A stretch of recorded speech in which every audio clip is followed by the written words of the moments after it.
I would like to call this meeting to order. We'd like to stand for the Pledge of Allegiance to the flag. I pledge allegiance to the flag of the United States of America and to the republic for which it stands, one nation, under God, indivisible, with liberty and justice for all.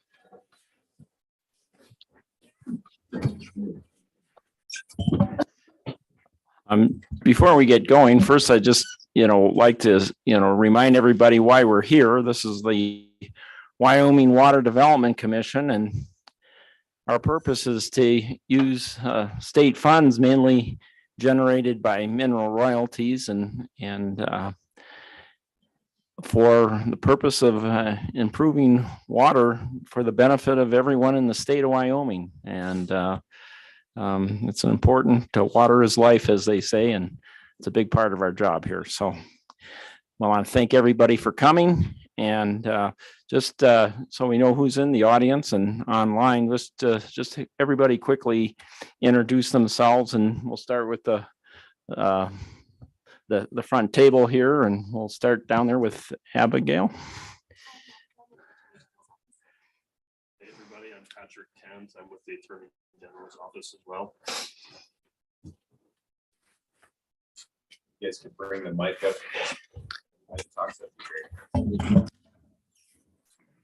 Todd Hosey, District 2. Blick, I'm Water Development Commission, Wind River District. Larry Suker, Water Commissioner, District 2.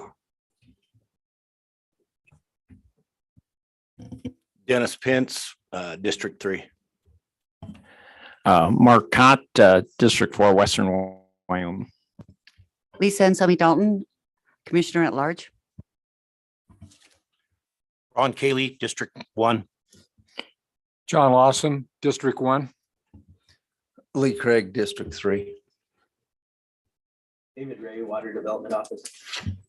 Jason Mead, Interim Director of the Water Development Office. Rich Pingetzer.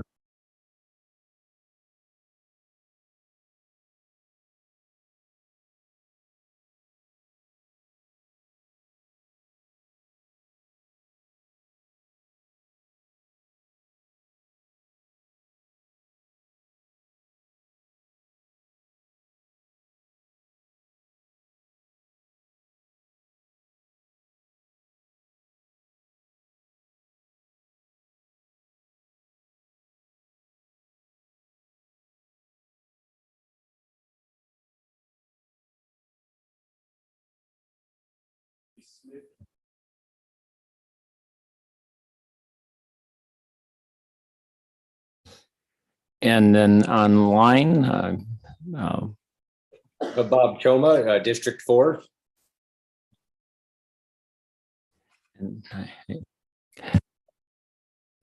I think we've covered everyone. Thank you. Thank you for everyone for coming and attending. Next on the agenda, we have recognition of members present to establish a quorum. Madam Secretary. Thank you, Mr. Chairman. Commissioner Choma, Here. Commissioner Craig, Here. Commissioner Glick, Here. Commissioner Lawson, Here. Commissioner Hosey, Here. Commissioner Pence, Here. Commissioner Suker. Here. I'm here, Secretary, Vice Chairman Cayley, Here. and Chairman Cott. Here. Mr. Chairman, we have a quorum. Thank you, Commissioner.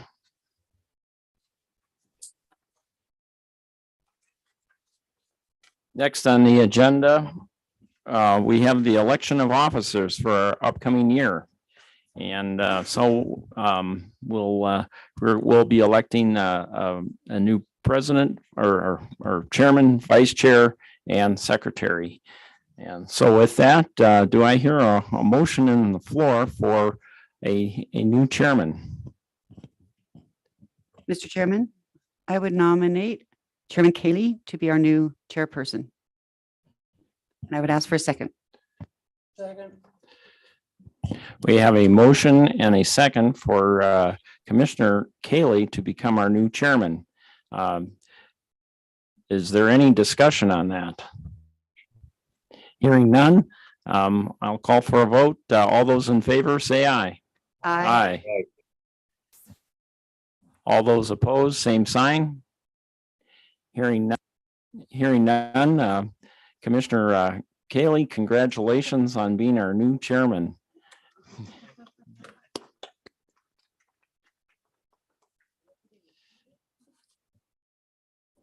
And thank you for letting me run the meeting one last time.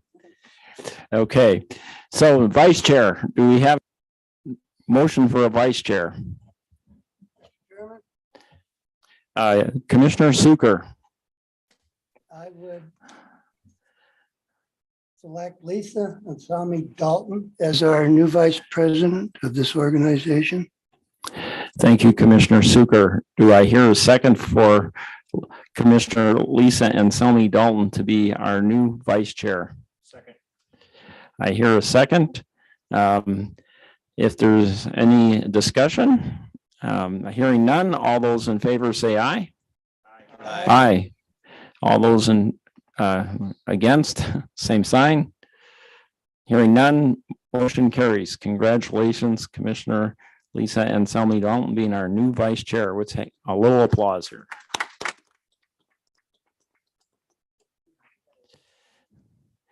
Next, secretary. Do we have a motion for a secretary? John, were you going to make a motion? Yes. I didn't know if you saw me down here or not. Yeah. I would like to make a motion of proposing Commissioner Craig here. I think he's probably the best qualified for it. Second. We have a motion and a second for Commissioner Lee Craig to be our new secretary. Is there any further discussion? Hearing none, all those in favor say aye. Aye. Let's have a big round of applause for that secretary. Congratulations. These are highly qualified folks and I'm sure they'll do a great job.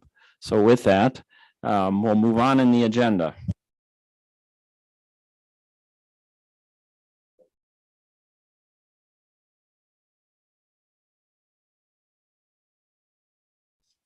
We have approval of minutes. Mr. Chairman, Yes. I move to accept the minutes from the December 6, 2022 regular meeting. Second. We have a motion from Commissioner or Vice Chair Lisa and Sami Dalton and a second from our new chairman, Ron Cayley. All those in favor say aye. Aye. All those opposed say no, or same sign. Hearing none, motion carries. Planning closeout memos. Interim Director. Thank you, Mr. Chairman. First one is Bighorn Regional Transmission Level 2 study, and I'd invite Jay Smith up.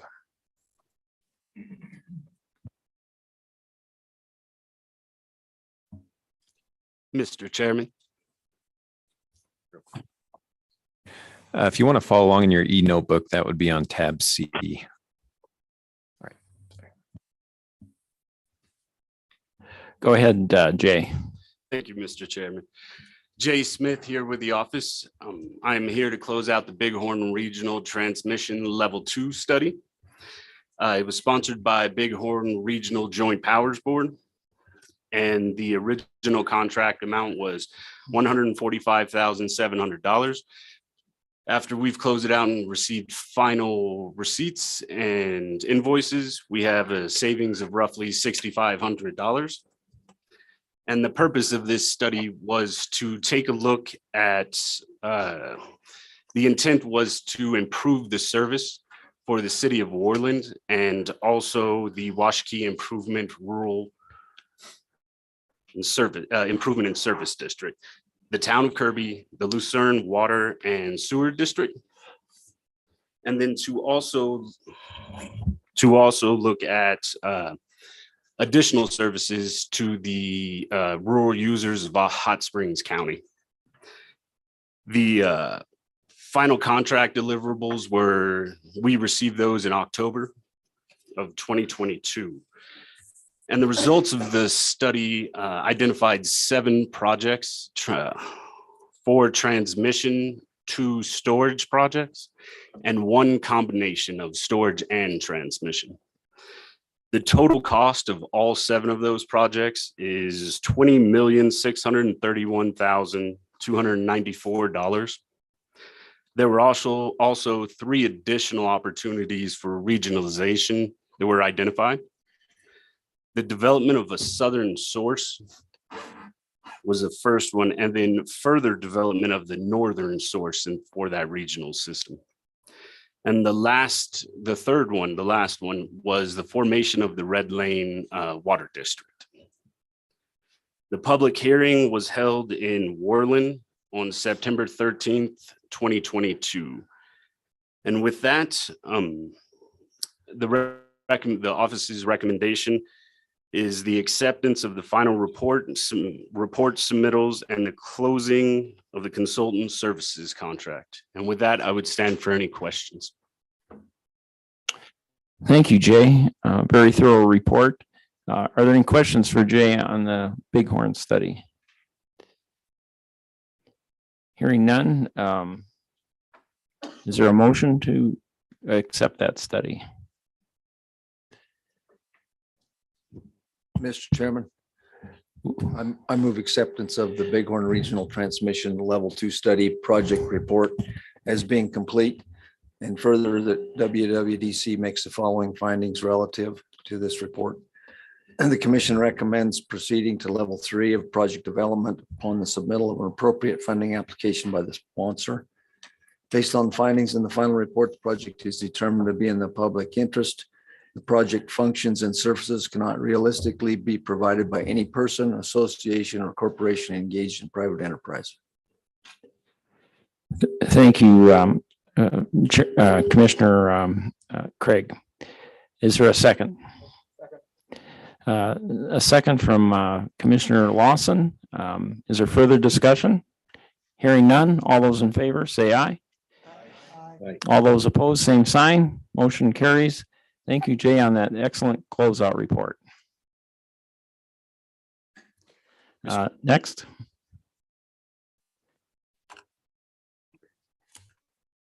Good morning, Mr. Chairman. Morning, Barry. And members of the commission, Barry Lawrence, Deputy Director for Planning. I'm here to present the closeout memo for the Highland Irrigation District Master Plan. Julie Gonzar was our project manager, was unable to be here today, so I'm going to close it out for her. The Highland Irrigation District, for those of you who don't know, it's near Pinedale. And this study was authorized in the 2021 session with an appropriation of $192,000.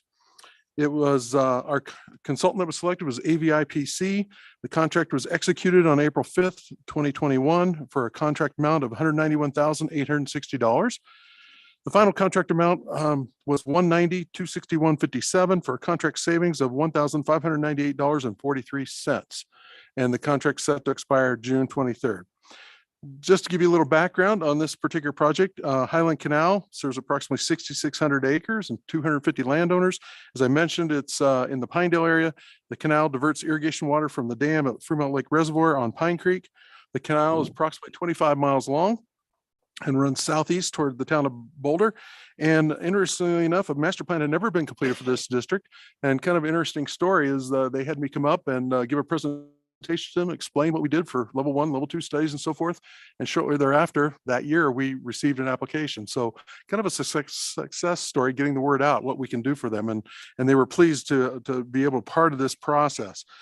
The study, as I said, is completed now. And some of the findings, first of all, and when I say findings, it's not always structural. Keep in mind, sometimes it's non-structural type things that these master plans identify.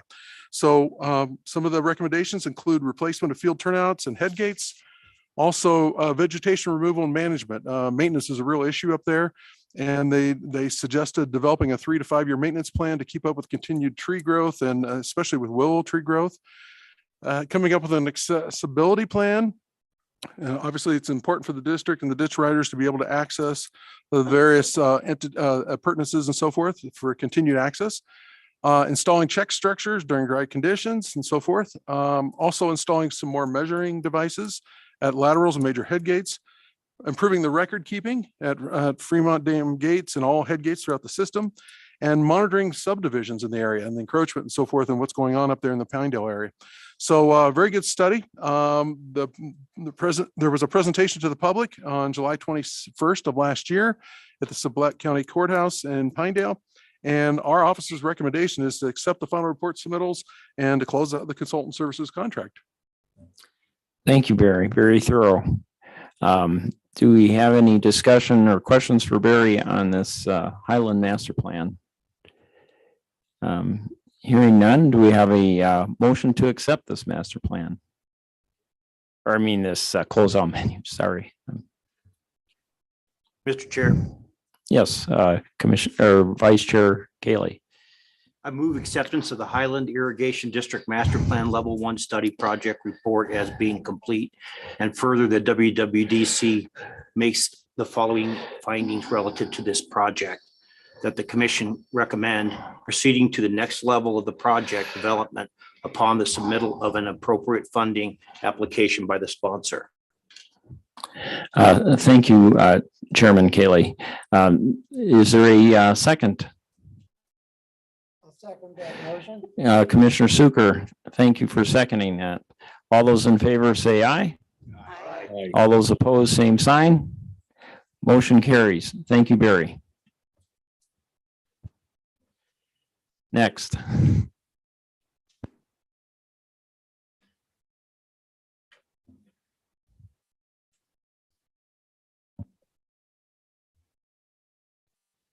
Good morning, Mr. Chairman and members of the commission. I'm Mabel Jones, and I will present the closeout memo for the Hoback River Watershed Level 1 study. This project was sponsored by the Sublette County Conservation District. The consultant which was selected was Rio Verde Engineering out of Pinedale. The original contract amount was $276,162, and the contract savings amount was $5,346.32. So the Sublette County Conservation District, in cooperation with the Teton and Star Valley Conservation Districts, requested a watershed study to evaluate current watershed conditions and functions.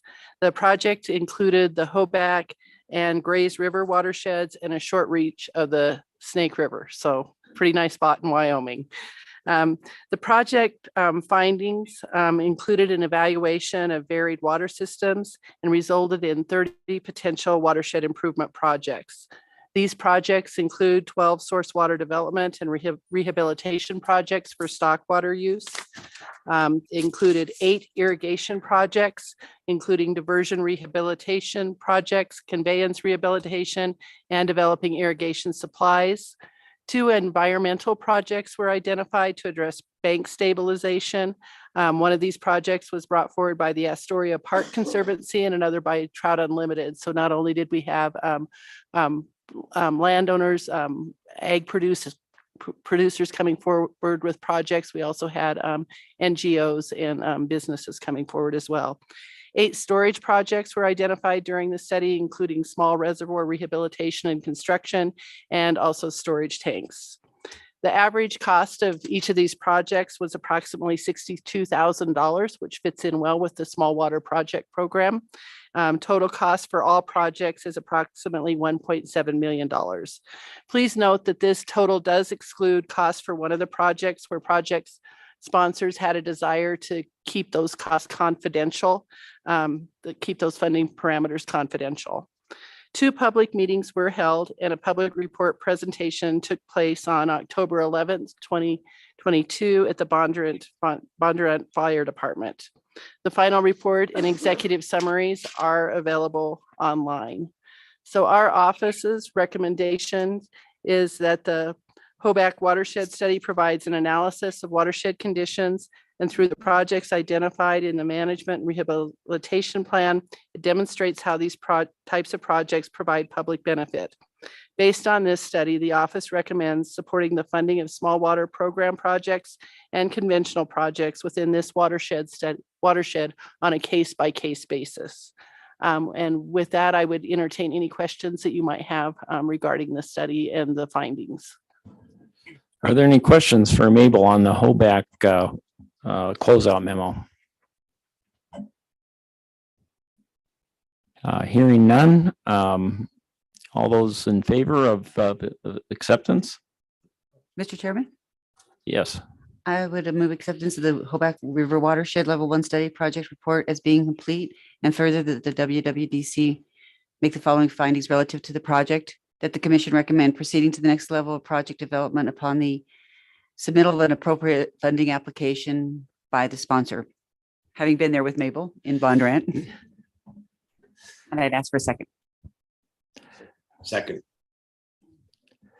Okay, we have a motion and a second. Who, let's identify the second there. Was that? That was Mr. me. Toma? Okay, Correct. thank you, Bob. With that, we'll have a vote. All those in favor, say aye. Aye. All those opposed, same sign. Motion carries. Thank you, Mabel. Very thorough.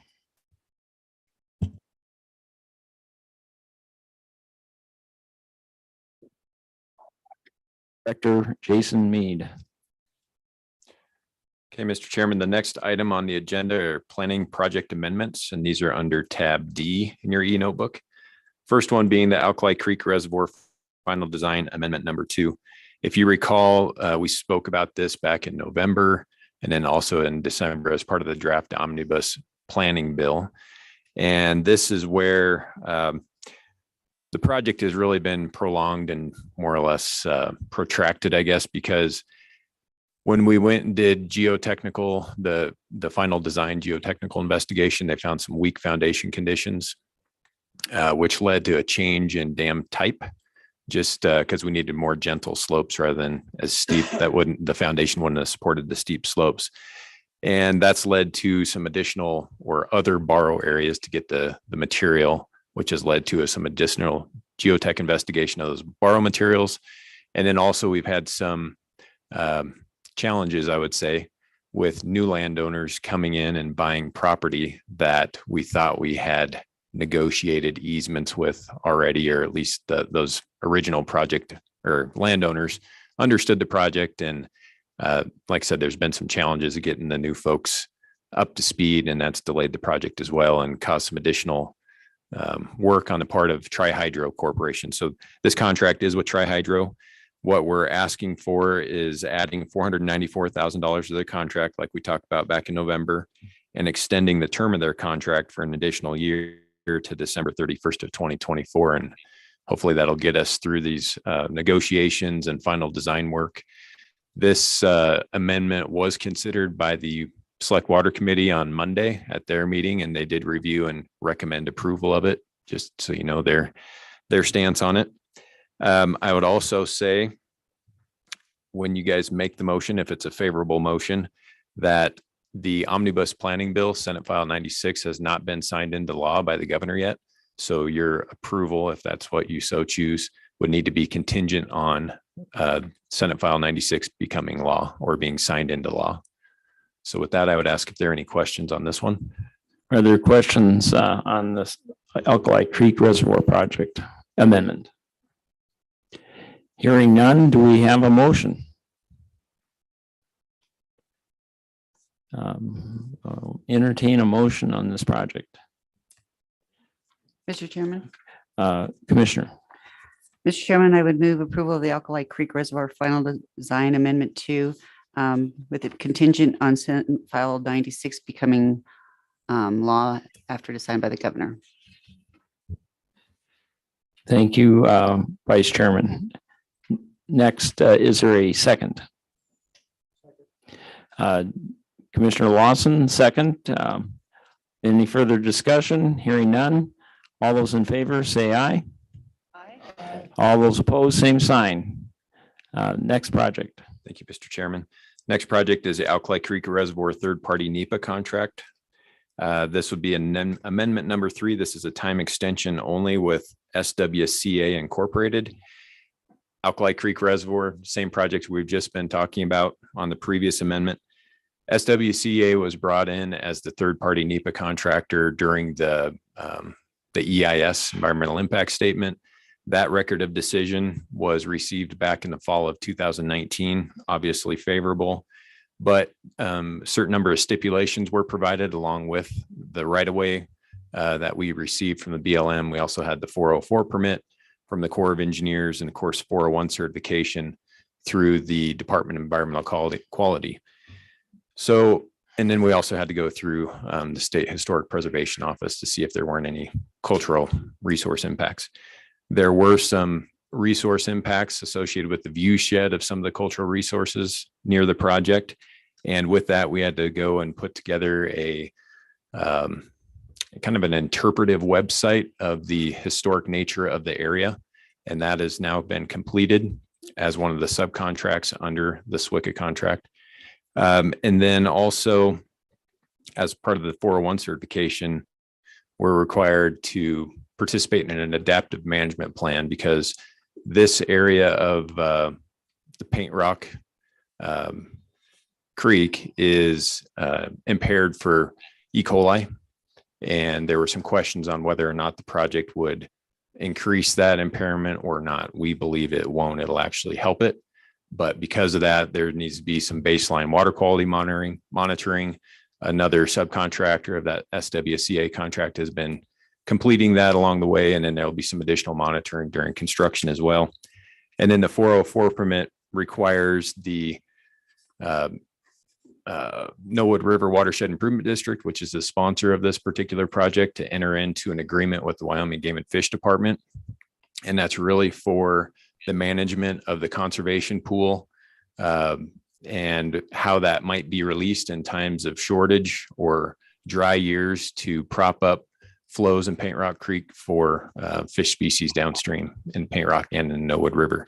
So because of that, this ongoing work that needs to be done or any additional environmental work that may need to be done before construction starts, we want to keep that contract open. There's still funding available in it. And there's still some negotiations going on with the Game and Fish in regards to the agreement I mentioned. So with that, we'd be looking to extend the term of the contract from June 30th of 2023 to June 30th of 2025. And I'd ask for your favorable consideration. Thank you, Interim Director. Are there any questions regarding this project for the Director? Mr. Chair. Chairman Kaylee. Jason, I just wanted to find out a little more information on that E. coli problem that they have. I assume that that's from animals, cows and that kind of stuff, correct? Mr. Chairman, you could probably assume that. Okay. They haven't found anything it would be from human then? Mr. Chairman, no. Thank you. Are there further questions? Seeing none, I'll entertain a motion to accept this amendment. For a 3-year time extension. Mr. Chairman, I move to accept this amendment 3 for the 3-year time extension to the Alkali Creek Reservoir contract service. Or is it 2 years? Mr. Chairman, it is 2 years. 2 years. I saw 3 there and it meant 2. Thank you, Commissioner or Secretary Craig. Is there a second? I'll second that motion. Commissioner Suker, thank you. And all those in favor, say aye. Aye. All those opposed, same sign. Hearing none, motion carries. Little Snake River Valley Water Supply.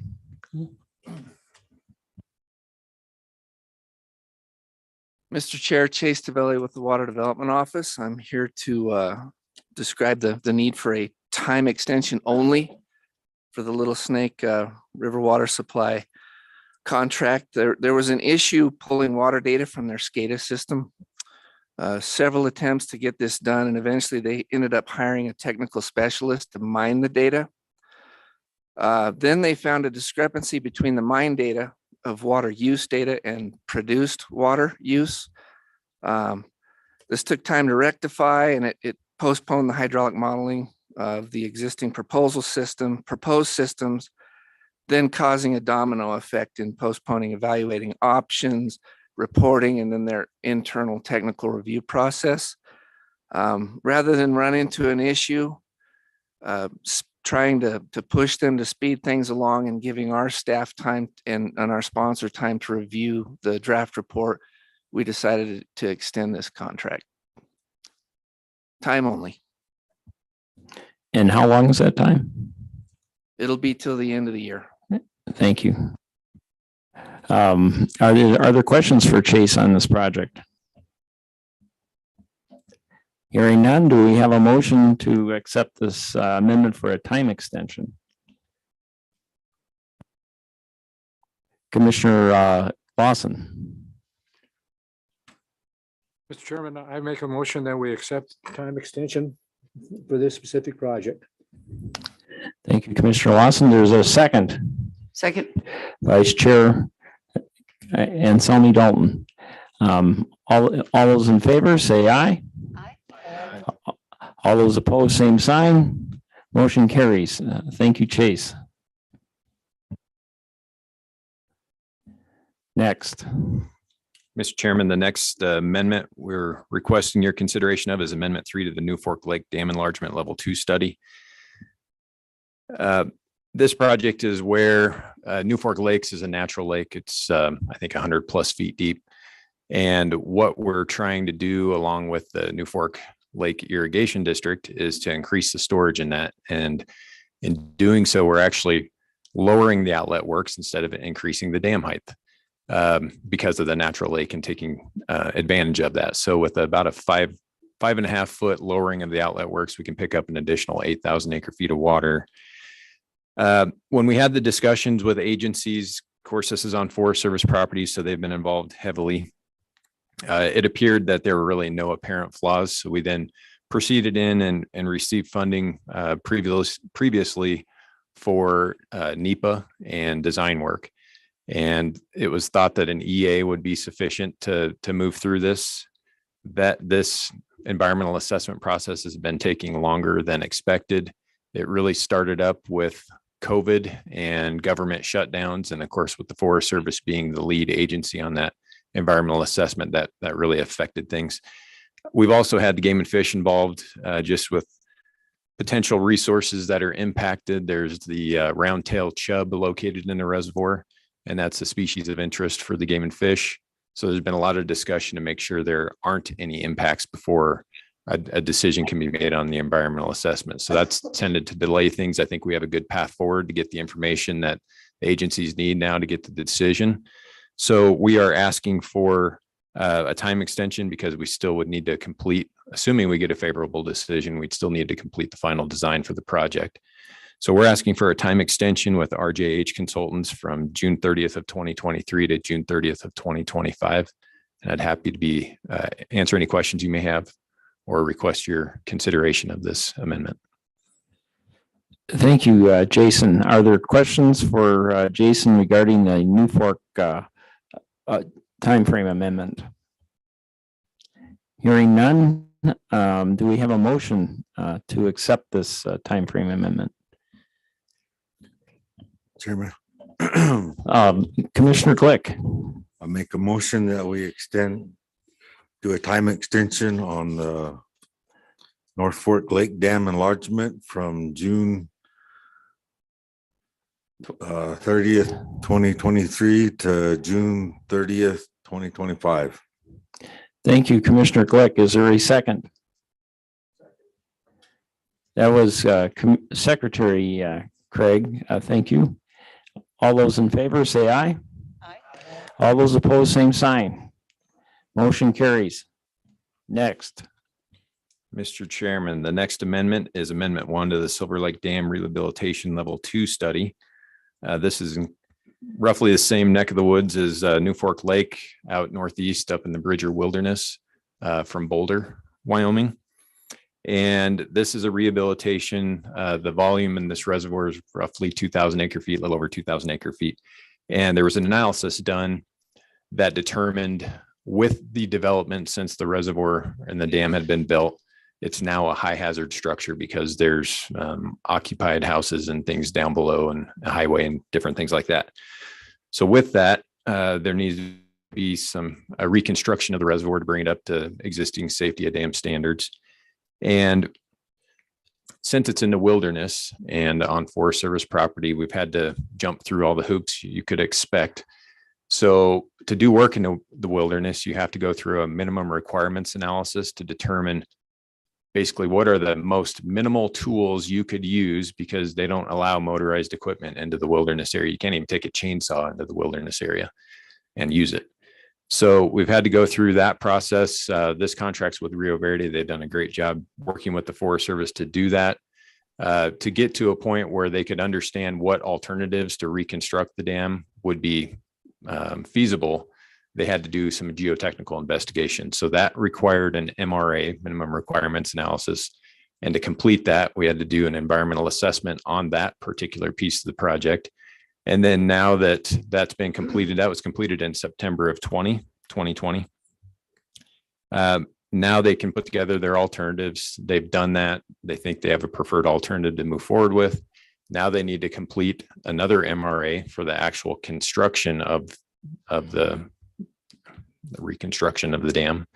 And then also the NEPA associated with that new MRA. So it's been a prolonged process, and you throw COVID into the middle of that, and it's caused additional delays. So with that, we're requesting an increase in time, or a time extension from June 30th of 2023 to June 30th of 2025. The other thing I should mention on this one is they have funding through the NRCS, through the WIFPO or PL 566 program. And they've received that after we started our project. So we've tried to partner with NRCS, utilize their funding as much as possible. But when the Silver Lake Irrigation District applied for that, they were using our funding as kind of match money for that federal funding. So we've been working together to make sure we're handling their scope, and they'd complete a watershed plan, which is their term for NEPA. And then moving forward, assuming this is all feasible, we would be requesting, or I should say the district would be requesting additional funds for the design and an eventual construction from that same federal program. Thank you for that involved report. Are there questions for the interim director on this Silver Lake amendment? Mr. Chairman, Yes, Commissioner Suker.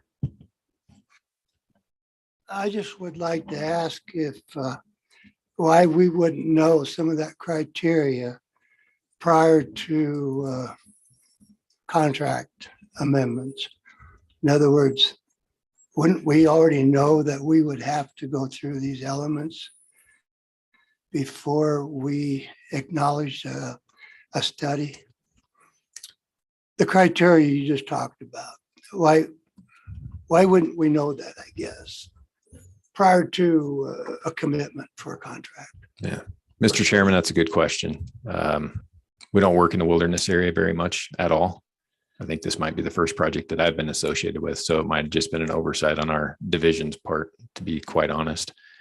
We do have Mike Jackson with Rio Verde Engineering online, possibly.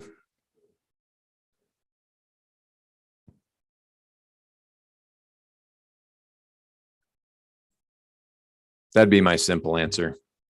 Just not knowing all the details of what it would take to do something like this in the wilderness area. And part of the original scope was actually to do the hazard classification first, which would determine what upgrades need to be made.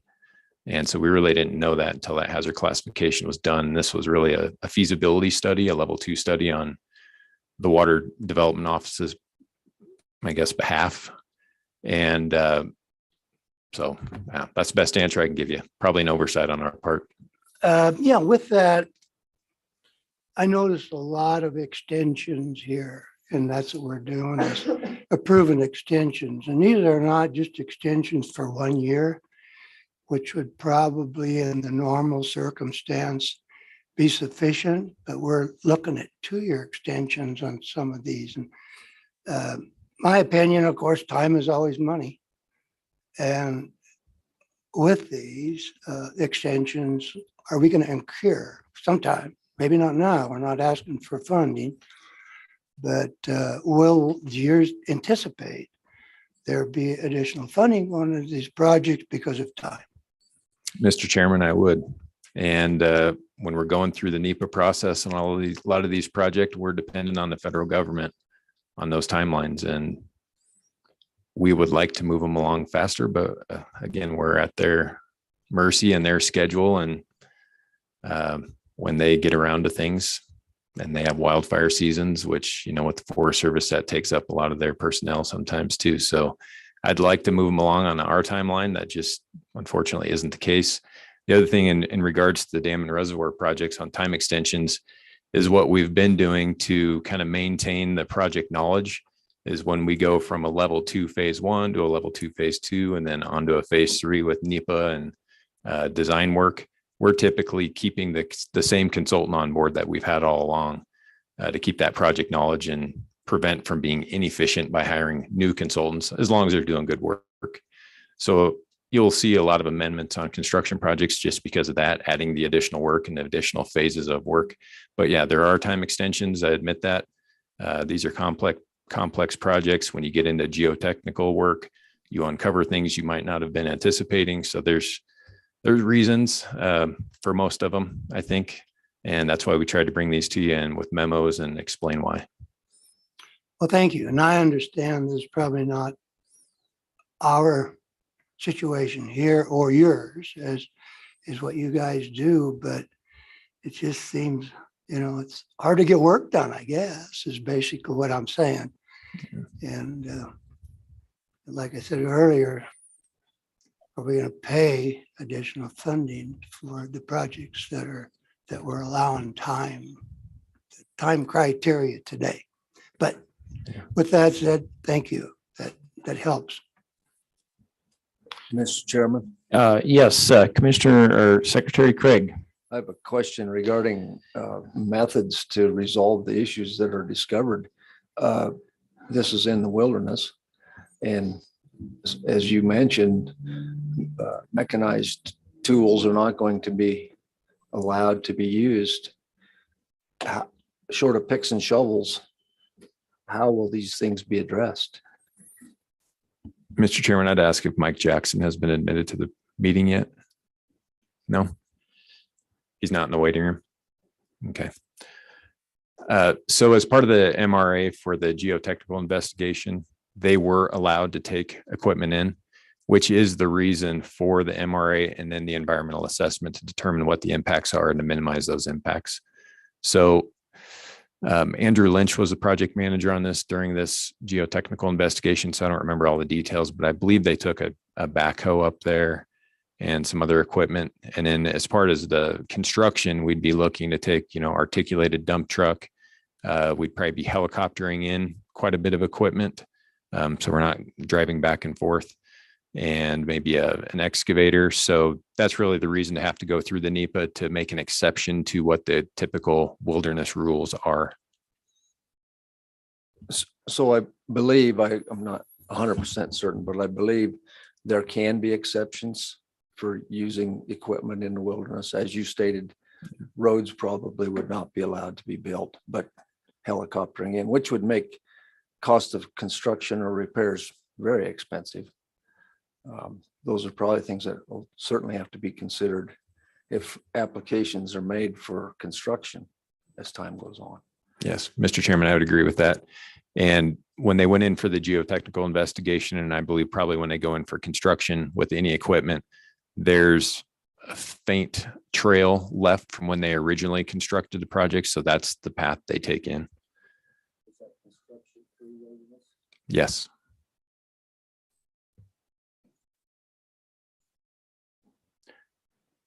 Commissioner Craig, do you have any other questions regarding Silver Lake?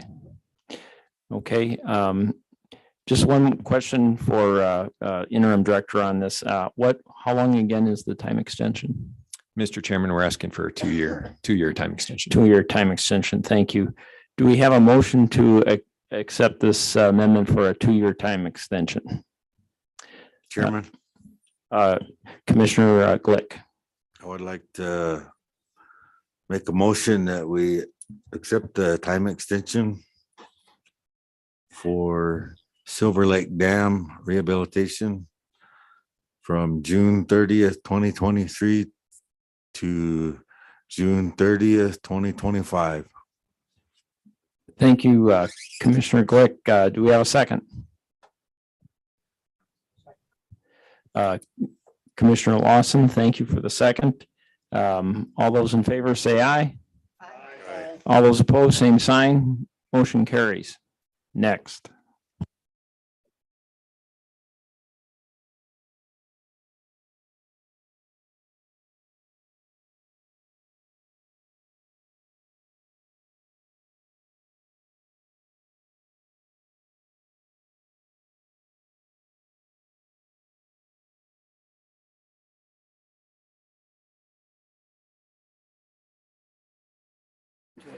Just a question, interim director. There was in a previous agenda, there was a Douglas test well that was within the amendment list. Is that correct? And that was taken off. Mr. Chairman, that's correct. Okay, thank you.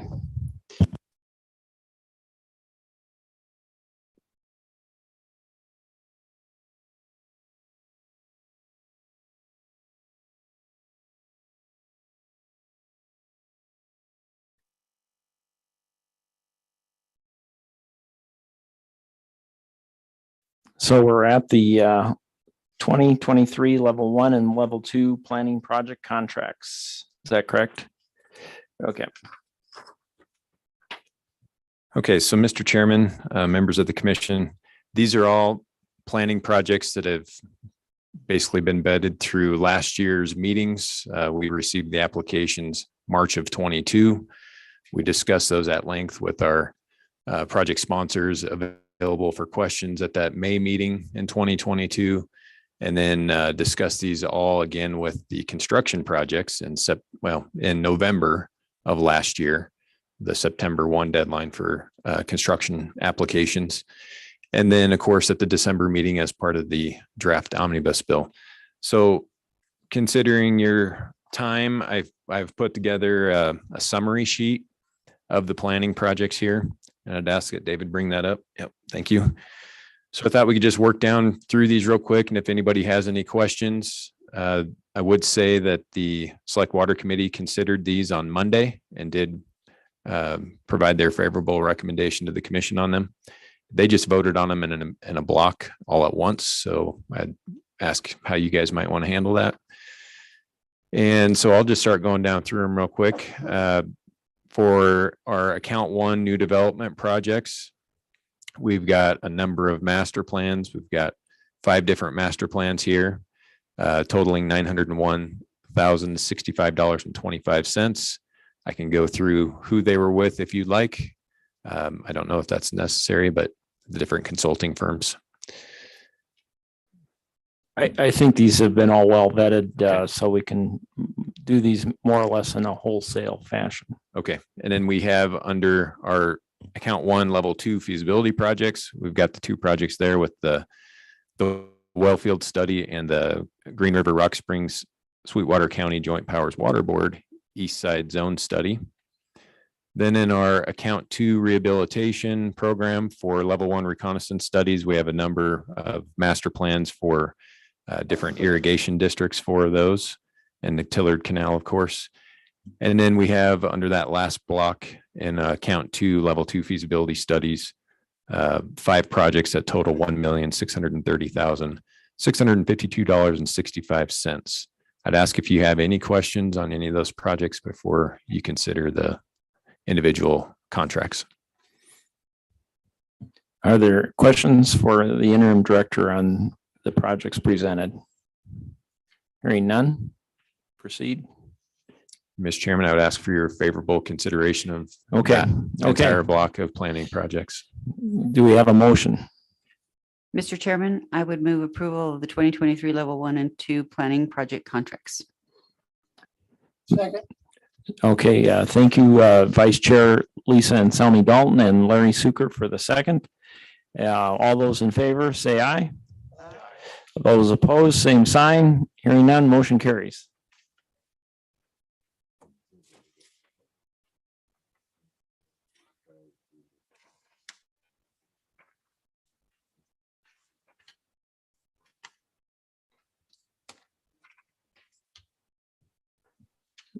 So interim director, are we on to small water projects at this point? Number 9. Mr. Chairman, we are, and I'm going to have Jody Pavlika, who administers a small water project program, come up and discuss this. These are the first time you're hearing the recommendations for all these small water projects. So we have a number of sponsors here or online that may want to say a word or two. So I'm going to hand it over to Jody. Thank you, Jody. And we certainly would like to hear from those that have are represented with their projects.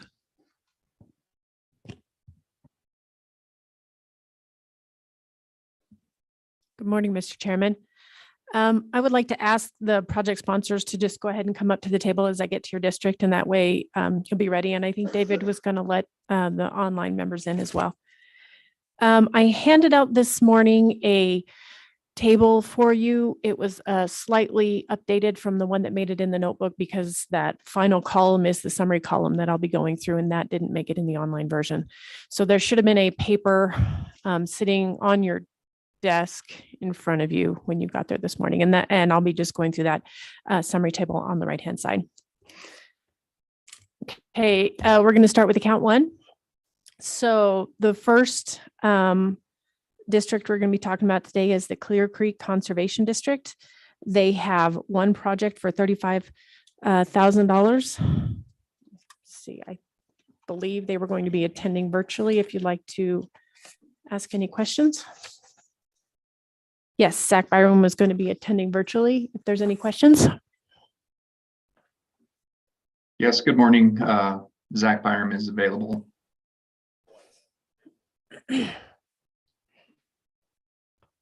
Okay, and then if there's no questions, I'll just continue if that's okay with you. One, thank you for attending, and we greatly appreciate it and your work putting this together. Continue. Thank you. The next district in the account 1 small water projects will be the Hot Springs Conservation District. They have 5 account 1 projects this year for a total of $175,000. And I think Kathy Sorensen was going to be attending virtually as well. Yes, we are here, and we'd like to thank you all for your consideration of our projects. Thank you, Kathy, and thank you for your attendance. Appreciate it. Next. Okay. The next district is the Laramie County Conservation District. They have 8 projects for a total of $248,000 from account 1 this year. And I think they were going to be in attendance in person today. Laramie Conservation District. Like they might have gotten held up in traffic. If there's any questions, I'll do my best. Okay. Are there questions for the Laramie Conservation District? Hearing none, proceed. Thank you. Okay, the next group is the Laramie Rivers Conservation District. They have one account 1 project this year for $35,000, and Martin is here in the room if you have any questions. Good morning, Mr. Chair, County Commissioners. Martin, is that correct? Yes, sir.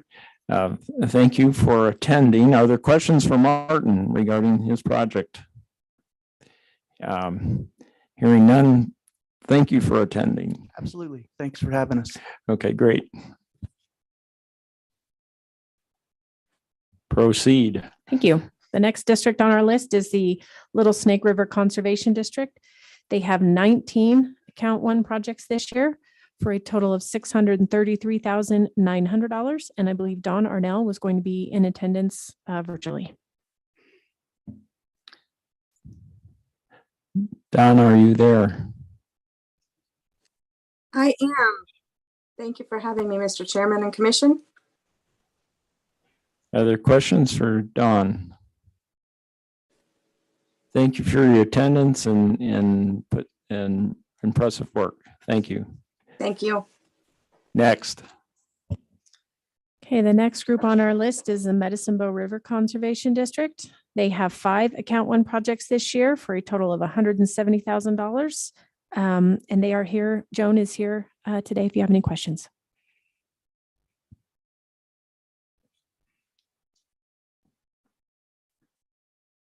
Morning, Mr. Chairman, Commissioners. Appreciate you having us here and having the opportunity to answer any questions or I can talk about the projects. Do we have any questions for Joan? Let's ask some hard ones here. Mr. Chairman, Yeah, Larry, Commissioner Suker. I want to ask about these wells, I guess. Now, are these wells to be drilled? Is that what you're saying with your project? Yes, they are. And do they have to be permitted through the state? They will be. And what's the anticipated depth of these wells? Mr. Chairman, Commissioner, I am not sure of the depth of the wells. These were submitted with my counterpart with the NRCS and they're going into an equip contract. And I don't have that detail with me today. I do apologize. Mr. Chairman, I would like to add that before we approve notice to proceed on any well drilling projects, we do require a geologic report and review through George Mosier in our office. So that information will be provided during the design before we approve construction. Just might not have it at this level. Yeah. All right. Thank you. That answered my questions. Are there further questions for Joan? Chairman, Commissioner Glick.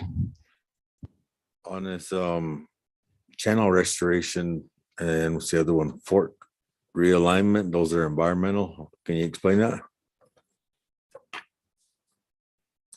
Yeah, Mr. Chairman, Commissioner. Yes, we had a assessment done and that's on the Little Medicine Bow River. North of a listed reach that we have. And there's just a lot of erosion in that area. And it's just, we have severe sediment issues into that stream. And so we're trying to clean it up, realign it. The other prior projects were in the mined area, what used to be historical mining. And this is just adding to that. So we're just trying to reroute the river, do some river restorations, slow down river, create the fisheries, putting in BDAs, Z dikes, just, we have a whole slew of projects we're going to be doing in that area. Thank you. Are there further questions for Joan? Joan, we knew you could answer the hard questions. That's why we asked. So thank you. Thank you, Commissioners, Mr. Chairman. Next. Remember, this thing turns itself off. Okay, the next group in our list is the Poposia Conservation District. They have 2 account 1 projects for a total of $66,000. And I believe Robert Thoman was going to be attending virtually today. Yes, I'm here. Thank you guys for consideration of our projects. I'll be available if you have any questions. Robert's your first name? Is that what It is. Yeah, okay, Robert, thank you for attending. Are there questions for Robert? Robert, you lucked out. Thank you. Next. All right. Thank you. Wanted to make a note so I didn't forget something there. Okay, the next group in our list is the Sheridan County Conservation District. They have 3 account 1 projects this year for a total of $105,000. And I believe Jackie will be attending virtually today. Jackie, welcome. Yeah, Jackie and Carrie are both here from Sheridan and happy to answer any questions. Are there questions for Jackie or Carrie? Hearing none, thank you for your attendance and hard work. Next. Thank you, Mr. Chairman. The next group on our list is the Shoshone Conservation District. They have 2 account 1 projects for a total of $63,250. And I believe, to turn the page here, make sure I get my notes right. Elise Rose was going to be attending virtually today. Elise, welcome. Maybe. She heard the tough questions were coming. So. We scared her away. Are there questions about the Shoshone projects? Hearing none. Next. Thank you, Mr. Chairman. The next group on our list is the South Bighorn Conservation District. They have one project this year for a total requested grant of $35,000. And Ashley Conan, I think, was going to be attending virtually. Ashley? Yes, I am here. Great, Ashley. Are there questions for Ashley regarding her projects? Hearing none, thank you for your attendance and hard work, Ashley. And we're ready to go on to the next. Thank you, Mr. Chairman. The last group for account one is the Sublette County Conservation District. They have two projects from account one for a total of requested grant of $70,000. And Mike Hen is in the room today. Welcome, Mike.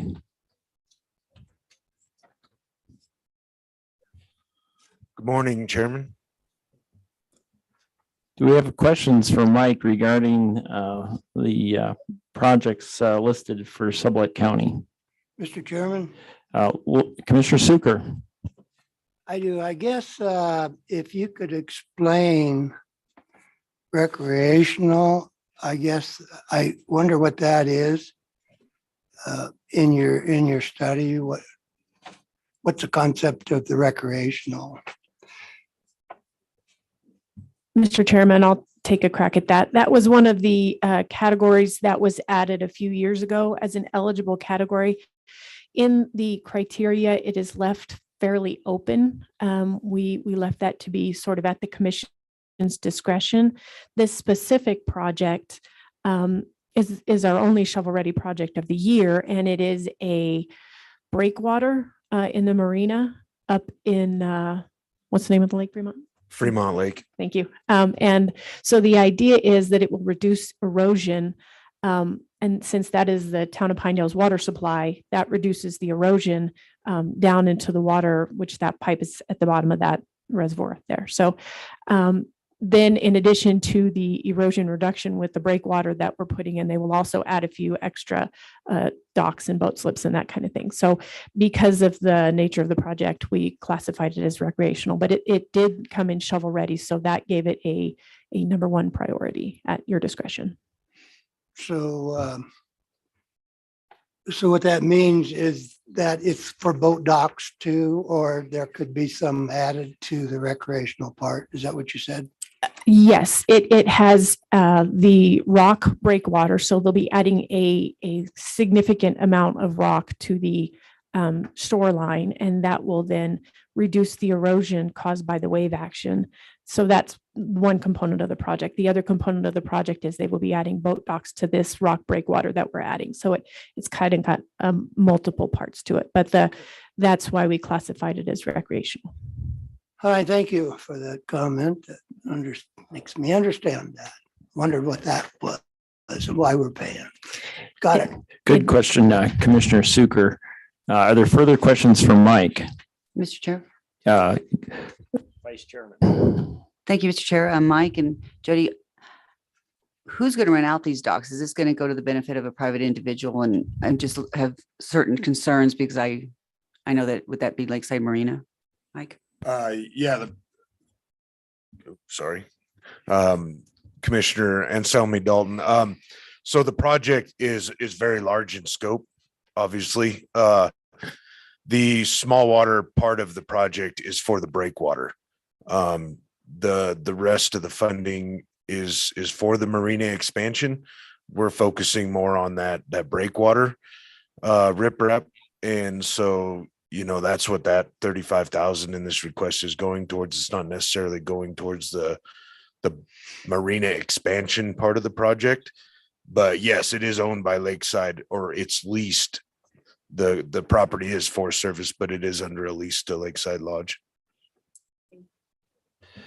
Thank you, Mike. And just to add to your discussion today, just a brief discussion about the River Bend Ranch Passage project.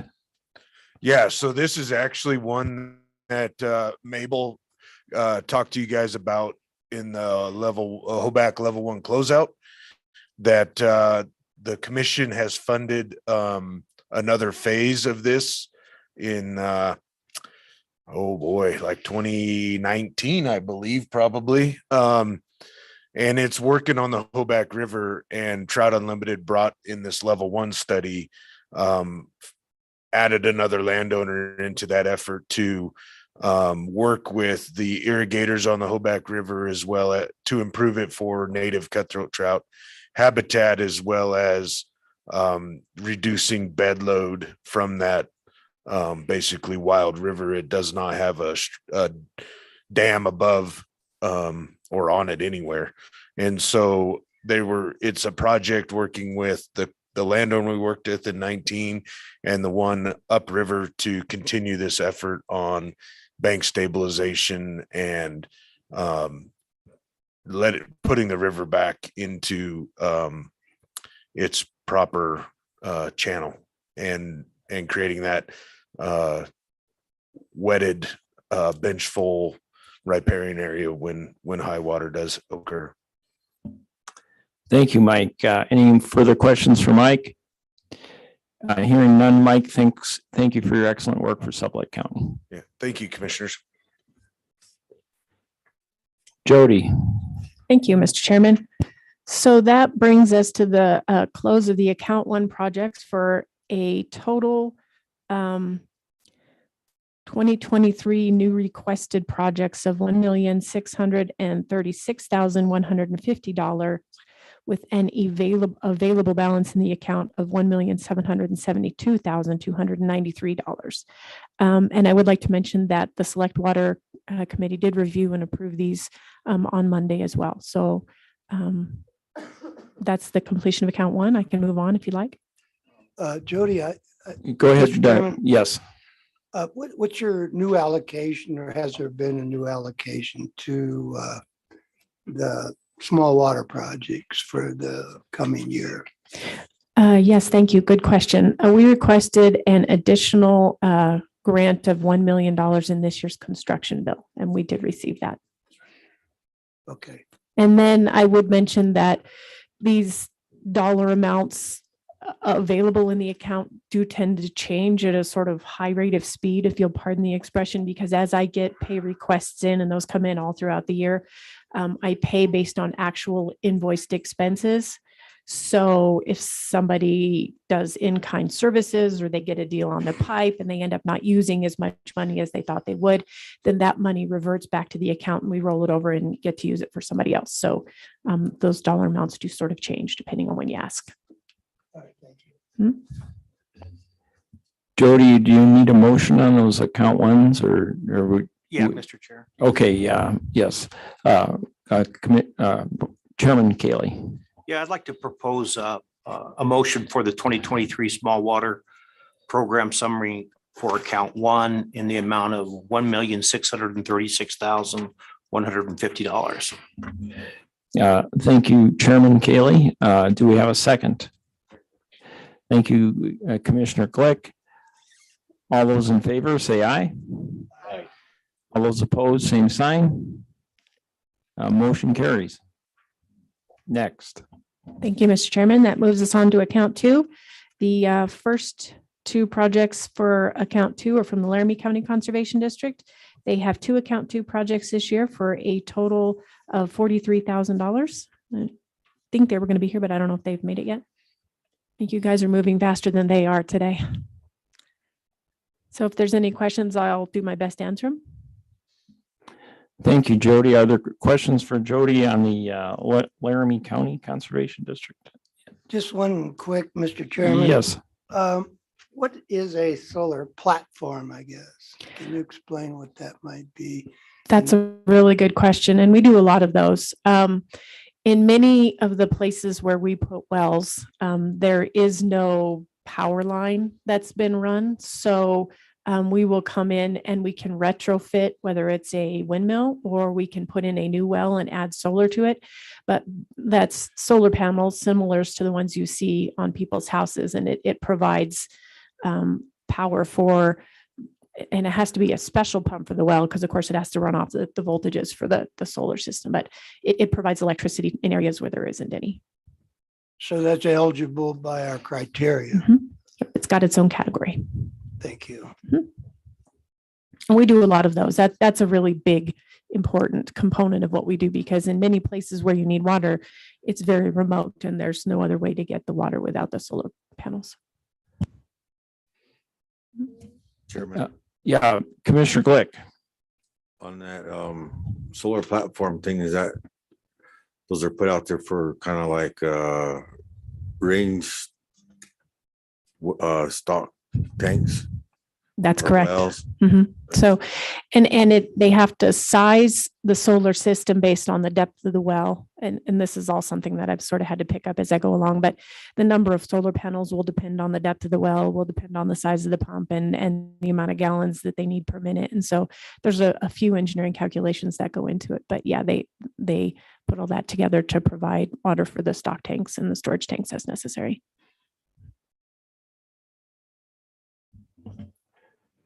Thank you. If no further questions on the Laramie County projects, we'll move on to the Laramie River Conservation District projects.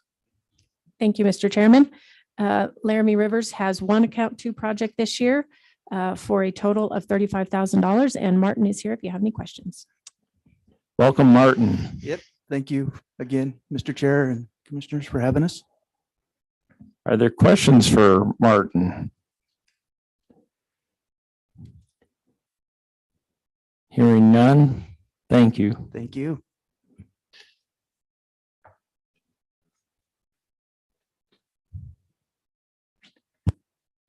Next. Okay. Mr. Chairman, the next group on our list is the Little Snake River Conservation District. They have 7 account 2 projects for a total of $202,000. And I believe Don Arnell is online if you have any questions.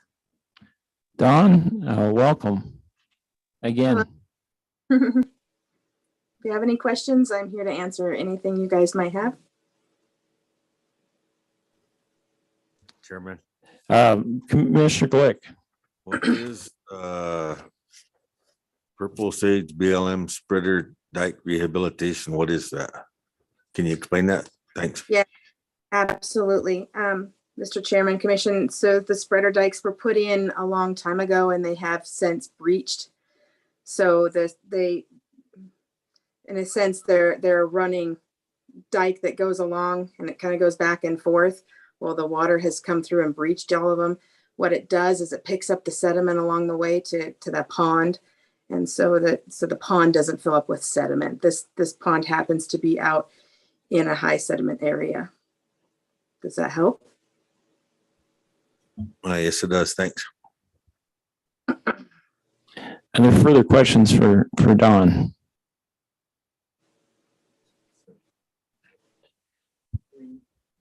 Hearing none, Don, thank you for your hard work and attending. Appreciate it. Next. Thank you, Mr. Chairman. The next project on our list is the Poposia Conservation District. They have one account 2 project for a total requested grant of $30,000. And I believe Robert's here online if you have any questions. Robert. Good morning. Are there questions for Robert regarding the this project? Hearing none, Robert, thank you for your hard work and in your attendance. Appreciate it. Next. Thank you, Mr. Chairman. The next group on our list is the Poposia Conservation District. They have one account 2 project for a total of $30,000, and I will do my best to answer any questions if you have them. Are there questions for Jody on this project? Hearing none, next. Thank you. Okay, that takes us to make sure I don't get myself lost here. That was Powell Clark's work. Okay, that takes us to Sheridan County Conservation District. They have 2 account 2 projects this year for a total requested grant of $65,000. And I believe Carrie and Jackie are online if you have any questions. Yes, we are. Yes, Commissioner Suker.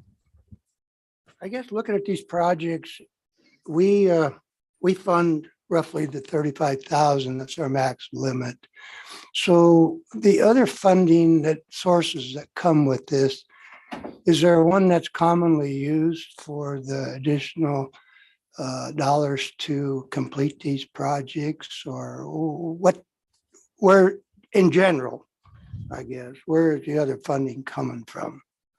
That's a good question, Mr. Chairman, and it depends a great deal on the type of project that we're building.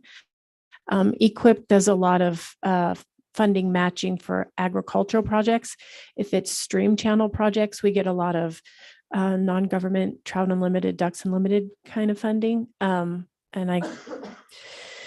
Landowners put in a lot of money as well for the projects that whether they be on the federal ground or whether they be on their own private ground, the landowners will oftentimes come up with a match, and some of the larger operations will just plan for doing projects on a sort of scheduled basis, and then they'll come in and they'll set money aside for the other half of the project as well. So, and I asked the district if they have anything else they want to add.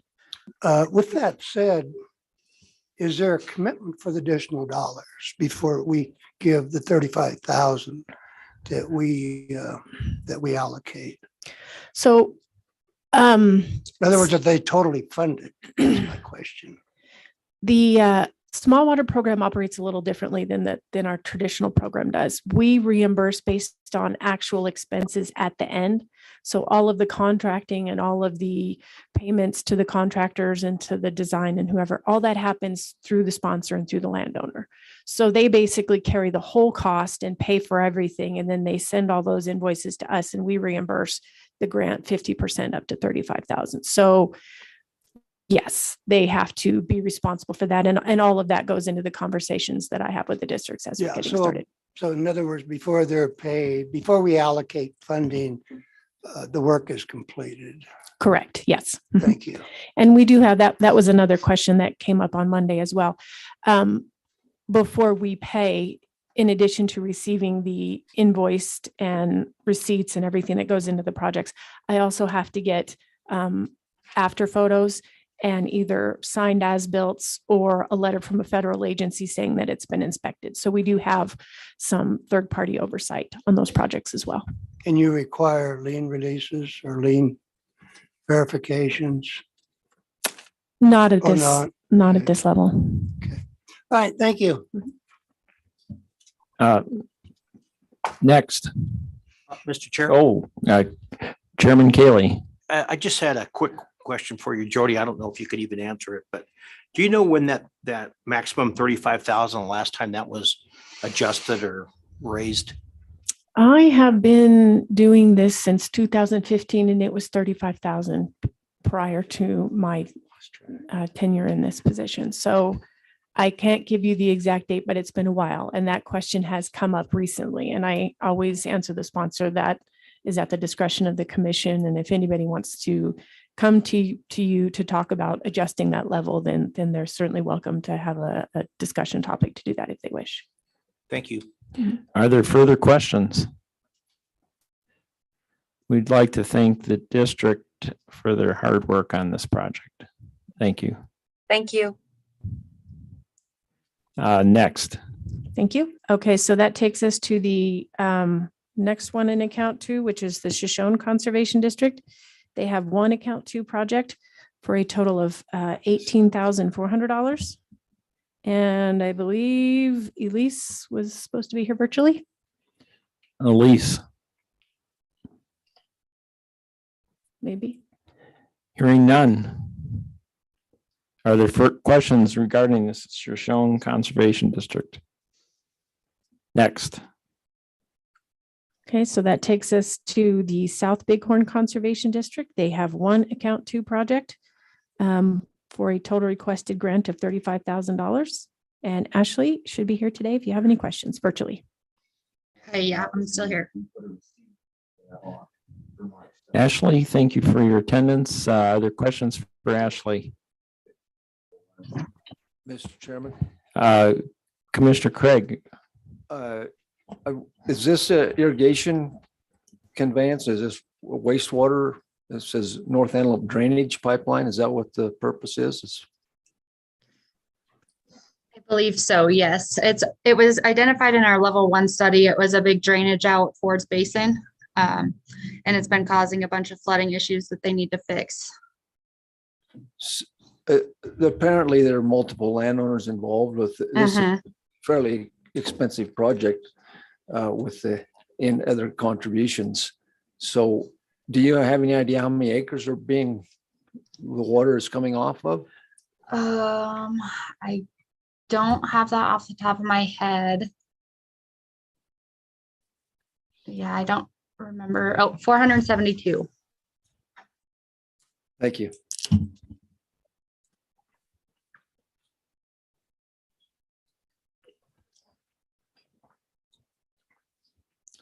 Are there further questions for Ashley? Hearing none. Ashley, thank you for your attendance and hard work. Thank you. Appreciate it. Next. Okay, Mr. Chairman, thank you. The next group on our list is the Star Valley Conservation District. They have one account two projects this year for a total requested grant of $35,000. And Kaylin Neal is attending virtually today if you have any questions. Yes, Vice Chairman. Thank you, Mr. Chair. Kaylin, is Kaylin there? Okay, well, I guess I'll ask Jody then. I'll take a crack at it. I was just curious. I mean, I think just overall, when I look at this one, it says, okay, it's benefiting the ACE parking lot and, you know, getting the sprinkler line run under the highway and we'll repair the asphalt for them. And, you know, and some of them we say, okay, the one before is 41 people, you know, I don't know how many people are on the other side of the highway. And I'm starting to become concerned that some of these projects are just benefiting, you know, maybe only one person or one farm. And I'm a little concerned that we're playing close and loose with maybe a constitutionality of helping private people. It's pretty easy to say it's public benefit, but I'm just asking here, how much does the ACE benefit over, you know, a retail store? I'd like someone to come in and repair my asphalt too, you know, in Rock Springs, but I am concerned a little bit about some of these where I think we're threading the line a little fine. And how would you maybe answer how many people are benefiting on the other side of the highway from this project? Thank you, Mr. Chairman. Unfortunately, I don't have the application in front of me right now, so I might be able to get a more detailed answer for you later on that. That's a good question, and that's your exact responsibility as commission to vet these for public benefit. So if there's any questions like that, we can certainly do our best to get you the information. Vice Chairman, Mabel may have some background information. The Neil String area is looking at becoming a water district along with the Afton area is becoming a water district, and there's some coordination and some complexity in this. Mabel, could you please help answer the questions? So we are currently, there is currently a study that is funded for the West Afton Neil String. They're both sprinkler companies.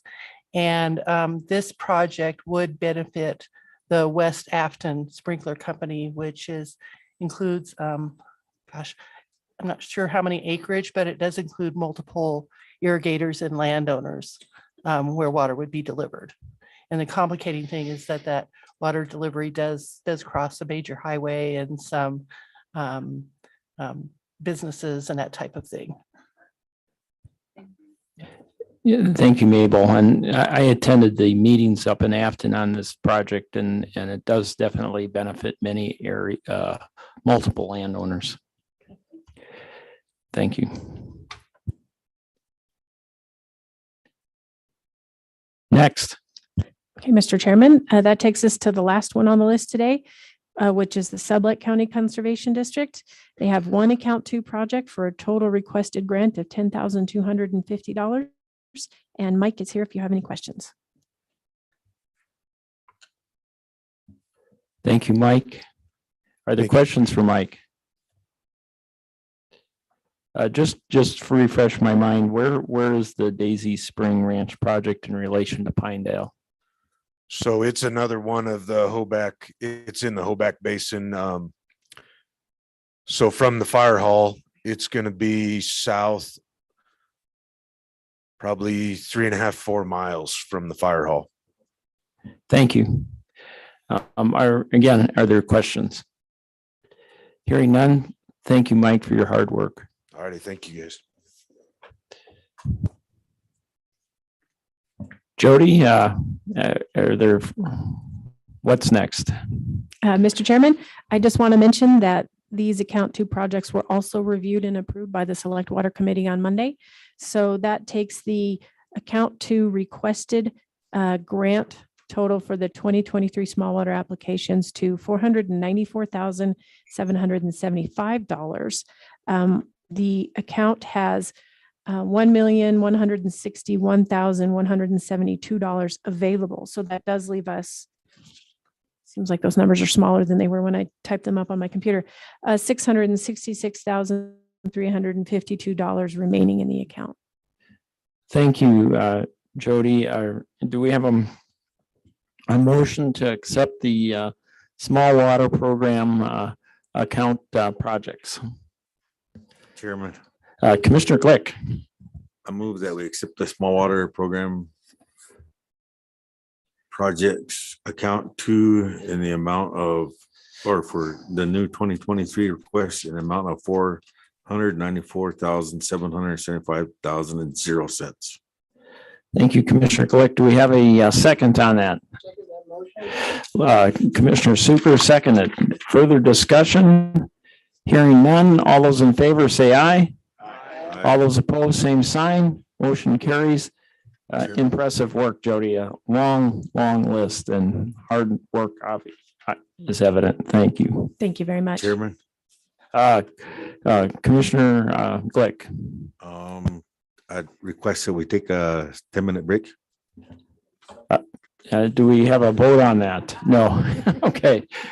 10-minute break.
areas that would have had snow.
I don't have any time. Oh. I said, yeah. So I would be able to just do it on the day. You know what I mean? Like.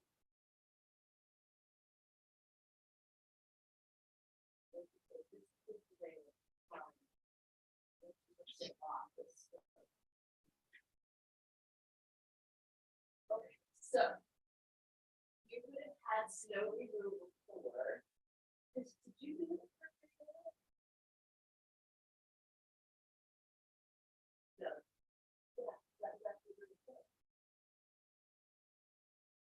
Yeah. So,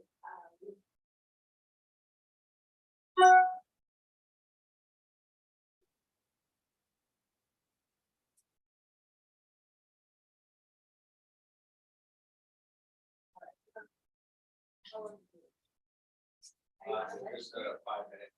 oh, you just had 5 minutes. Do you stop for lunch? Okay. Maybe I'll put this. Oh. Look at this one. This is perfect. You can get back up.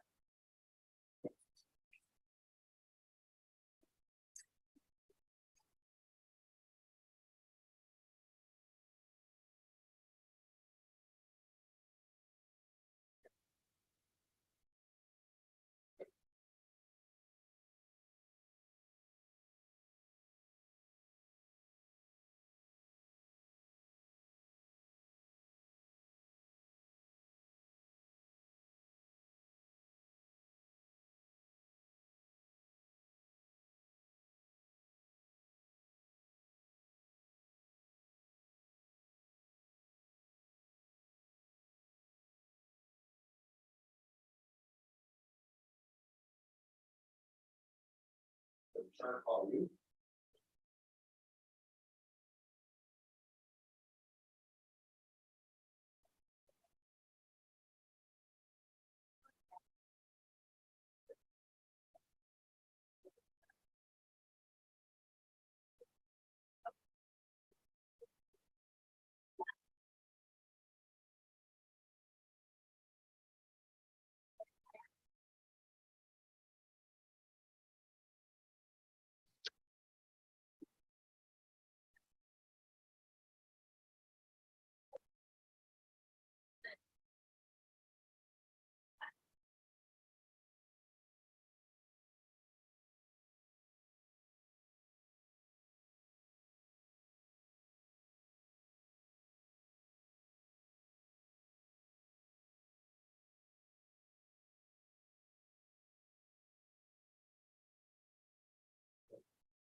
Right back.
Just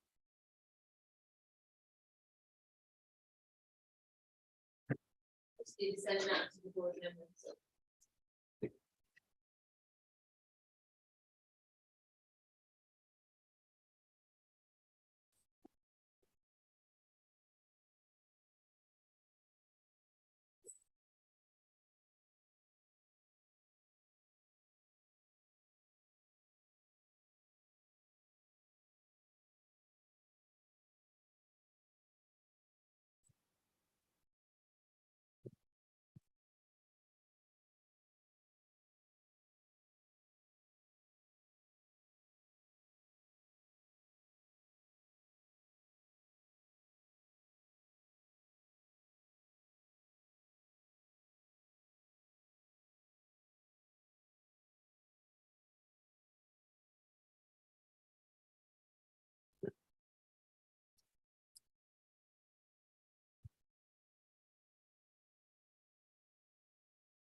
I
think you need to send this draft to Carl first.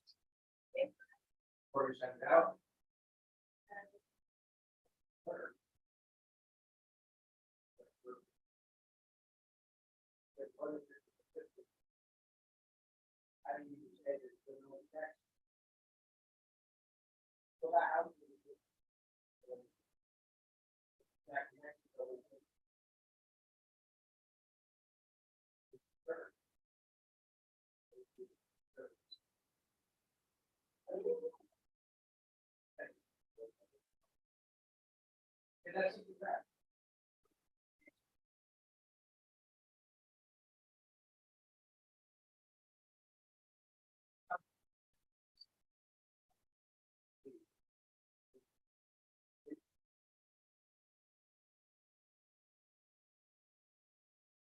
All of us, they review this for some proper terminology, because I don't want her having any ammunition to come back.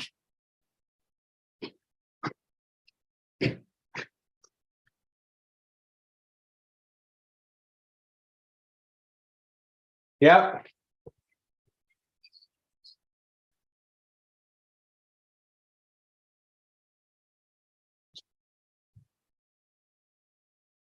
So maybe every time it sells, it needs to be shut off.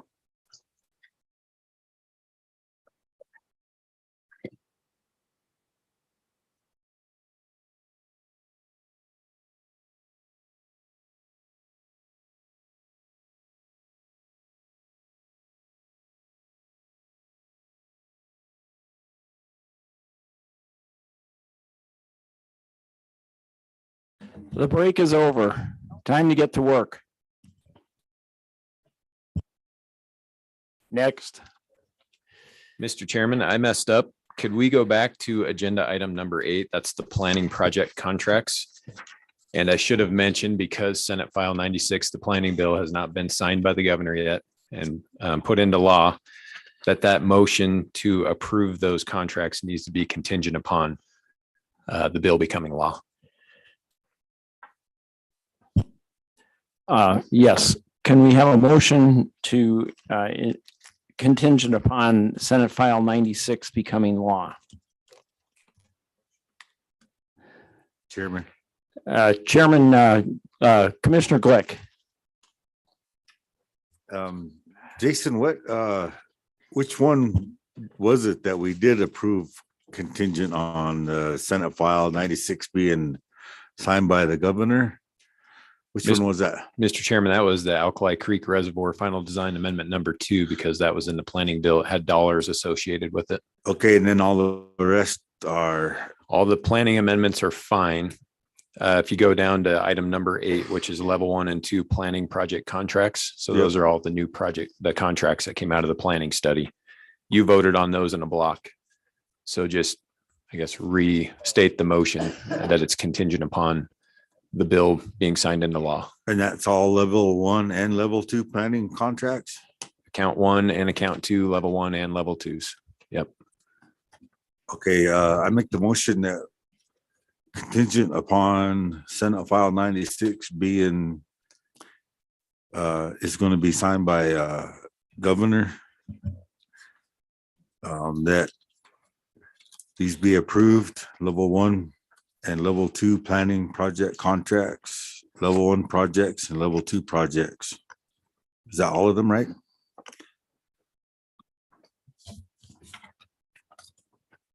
That's right. Isn't that right?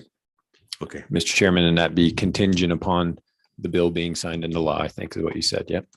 Yeah. Mr. Chairman, wasn't there already a motion made? So shouldn't this be amended, or do you want a new motion?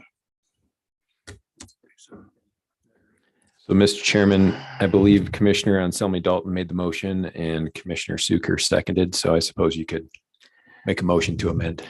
Just one moment. Commissioner Glick, thank you for summarizing that motion for Vice Chair Lisa Anselmi Dalton. Thank you, Mr. Chairman.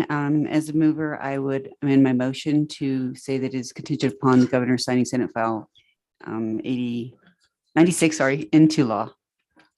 And I will second that amended motion. Thank you. Thank you. Good work, team.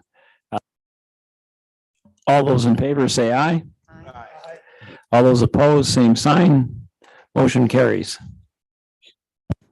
Thank you, Mr. Chairman. We're on to agenda item number 10. This is under tab J in the e-notebook, and this is the UW Water Research Program Memorandum of Understanding. We have Greg Kerr online, and I'm going to say this now, and then I'll try to remind you again, but this one is also going to be contingent upon the bill being signed into law because it was in the planning bill. Okay, so I'll hand it over to Greg Kerr. Thank you, Jason. Mr. Chairman, members of the commission, I'm Greg Kerr, Director of the Office of Water Programs at the University of Wyoming. Within the Office of Water Programs, we administer the Water Research Program. So before you is the MOU for 2 research projects that have gone through our selection process. And those 2 projects deal with important issues in the state of Wyoming. And so we're seeking your favorable approval of the MOU so researchers can get started on their research projects. One of the projects, the first one deals with algal blooms, toxic algal blooms. The Department of Environmental Quality, the Department of Health, the Wyoming Livestock Board, and other cooperators have come up with strategies to notify public of toxic algal blooms in certain water bodies of the state of Wyoming.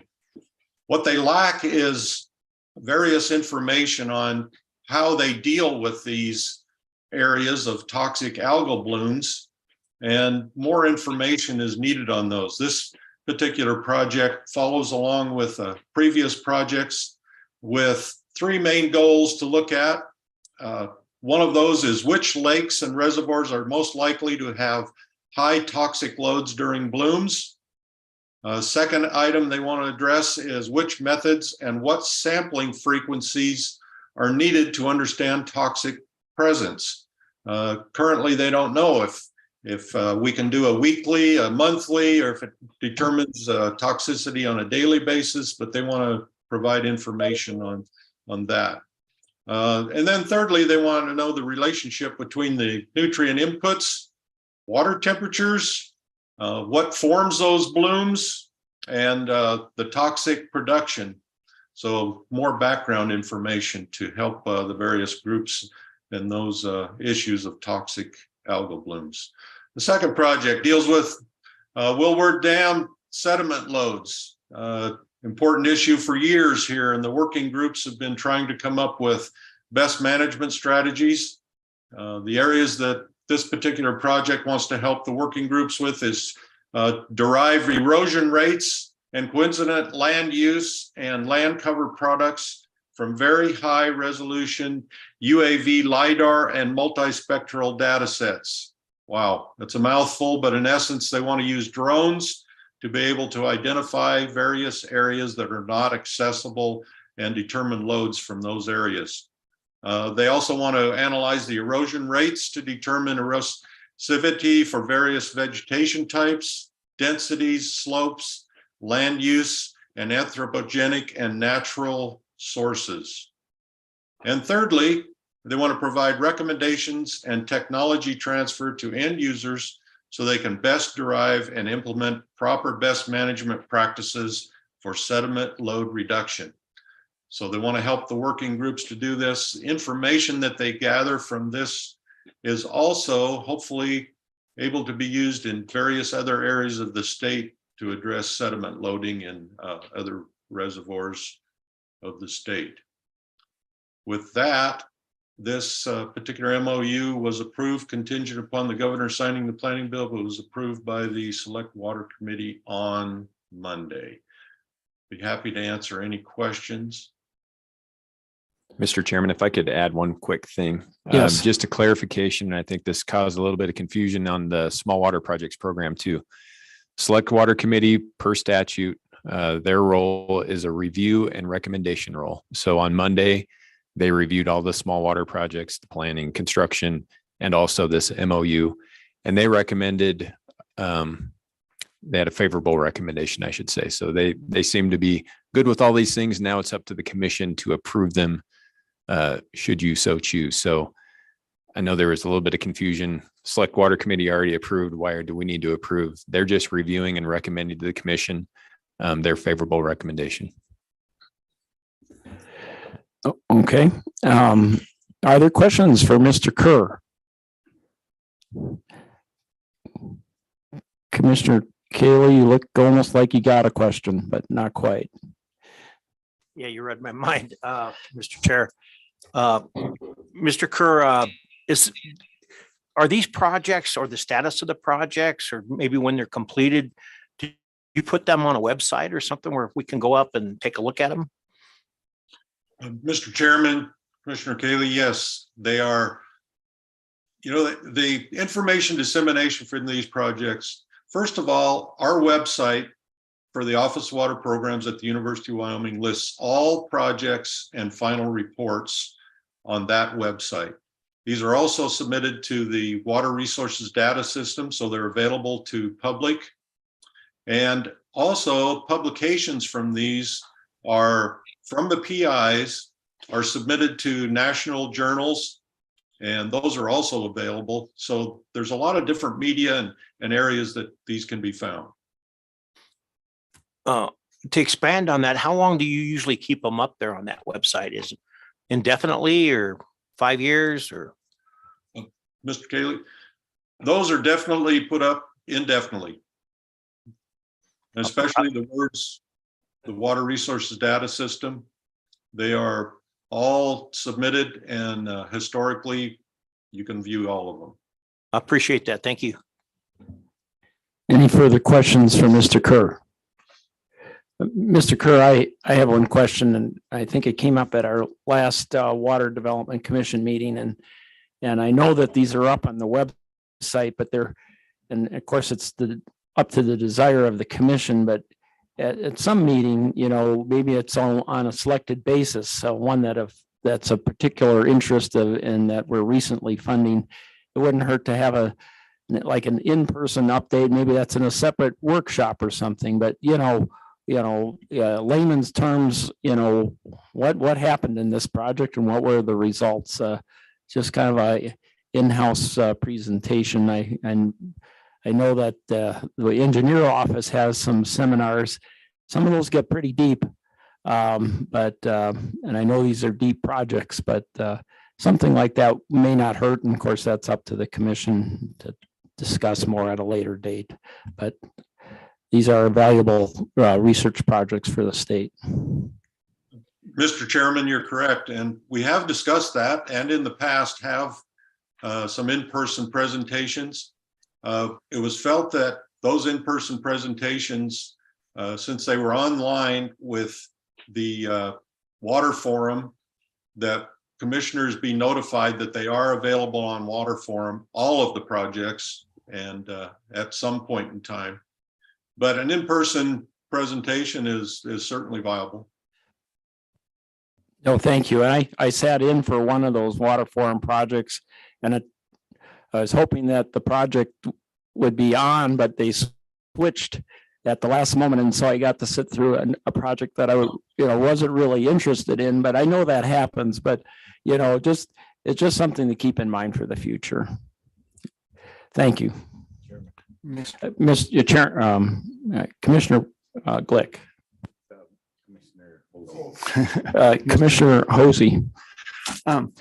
Mr. Kerr, or Dr. Kerr, whatever, sorry.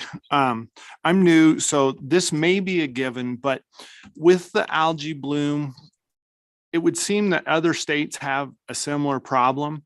Do we try to make sure we look for collaboration opportunities and also piggybacking on their research in this area as part of our study?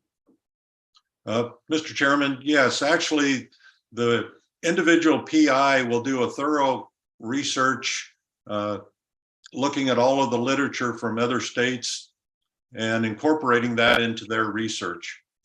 So they do cooperate with other areas of the region and all over the country, actually, to find the best research and information they can and to incorporate in their works.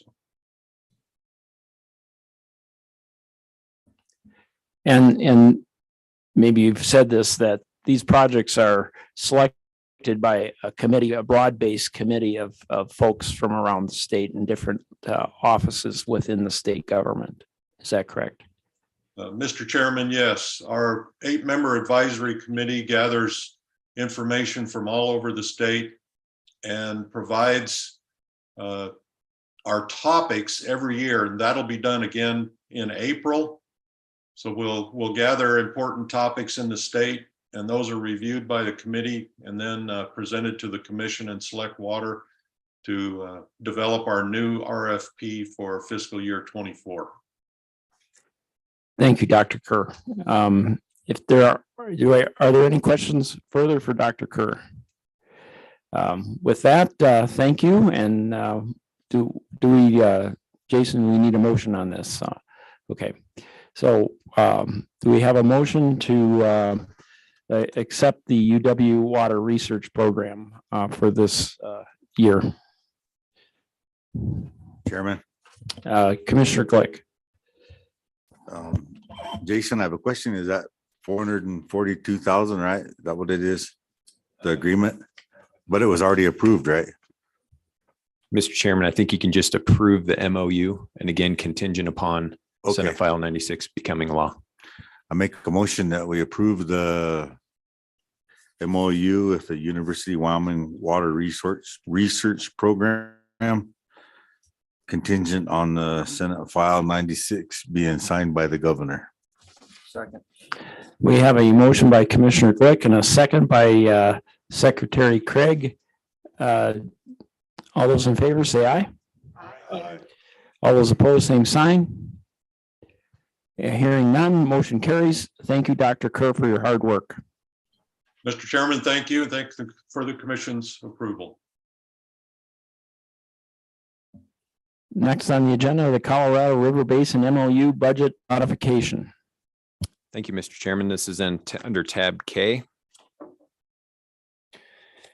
And as you recall, we are enlarging Big Sandy Reservoir as we speak. It's just about to come to conclusion here. I think the estimated construction completion date is sometime this summer of 2023. With that said, over the years, there's been a number of cost increases associated with the project in relation to design, construction management and oversight by the Bureau of Reclamation as they, using these memorandum of agreement dollars, provide that construction and design oversight. And then with design changes and quantity increases and inflation that we've seen on other projects has what led to the previous increases. And then the increase we're asking for now is for $1,417,000. And that's related to, there was a protest that took place after the contract was awarded by another bidder. And that delayed the start of the project by about 6 months. During that time, we saw quite a bit of inflation associated with the materials that would need to be acquired for the project. And then with construction management and closeout, needing some additional folks on the ground, geologists, archaeologists, lab technicians, et cetera, that they weren't anticipating.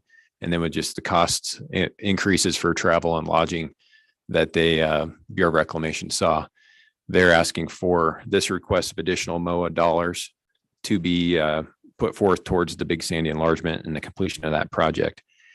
I do have Eric Robeson online with Bureau of Reclamation if there are any questions. Otherwise, we'd ask for your favorable consideration of that request. Welcome, Eric. Do you have any comments?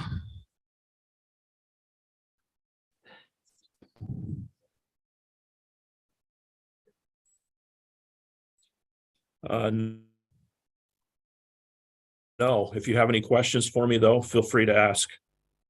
Okay, thank you. Are there questions for Eric? Eric, Mr. Chairman, and Eric, I would just like some explanation with this. Now, the dollars, are we contributing the dollars for the extra expense to the Wyoming Water Development Commission? For the, what, repeat again, I guess, the delays or the contract amendment? I guess there was a problem with the contract. Somebody concurred that they should be low bidder, or where did that come from, I guess? Mr. Chairman. Give a little more explanation on that. Mr. Chairman, Commissioner Suker, I'll let Eric talk about the reasons in a second, but just to explain the MOA program. So through WAPA, the Western Area Power Authority, they have revenues from producing hydropower through CRISPA projects. And a portion of those go back to the upper basin states, Wyoming being one of those. Roughly 15% of those revenues went into what was called MOA 1 Memorandum of Agreement 1 and 2. One had roughly $24.5 million in it. That money's been spent on various projects. Portion of that was spent on the Big Sandy enlargement already. And then MOA 2 was signed in 2020. And I believe it's an additional 29 million or so.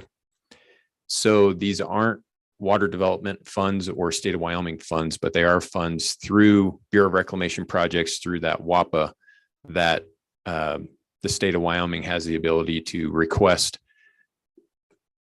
more or less funding to fund projects, and they are participating projects to the Colorado River Storage Project Act.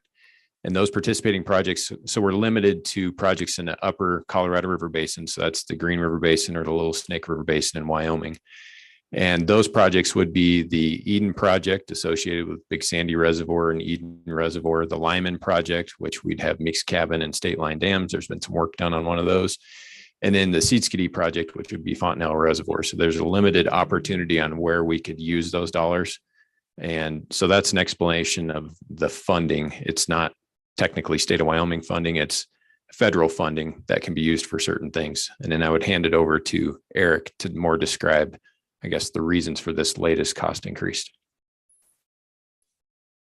So as Jason said, the cost increase came, the significant portion came because of the contest against the award for the contract. So several bidders submitted that, submitted for that contract. And I wasn't on that panel, so I can't speak too much to specifics. But one of those contractors who was not awarded the contract, one of those entities that was not awarded the contract, and they felt they should have been over the one who did. They have the ability to protest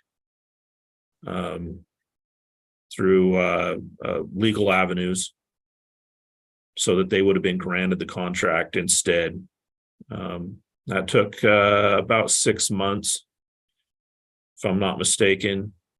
6 months, Reclamation went through, reviewed their claim for that contest, and then we went forward with justification as to why we chose the contractor we did.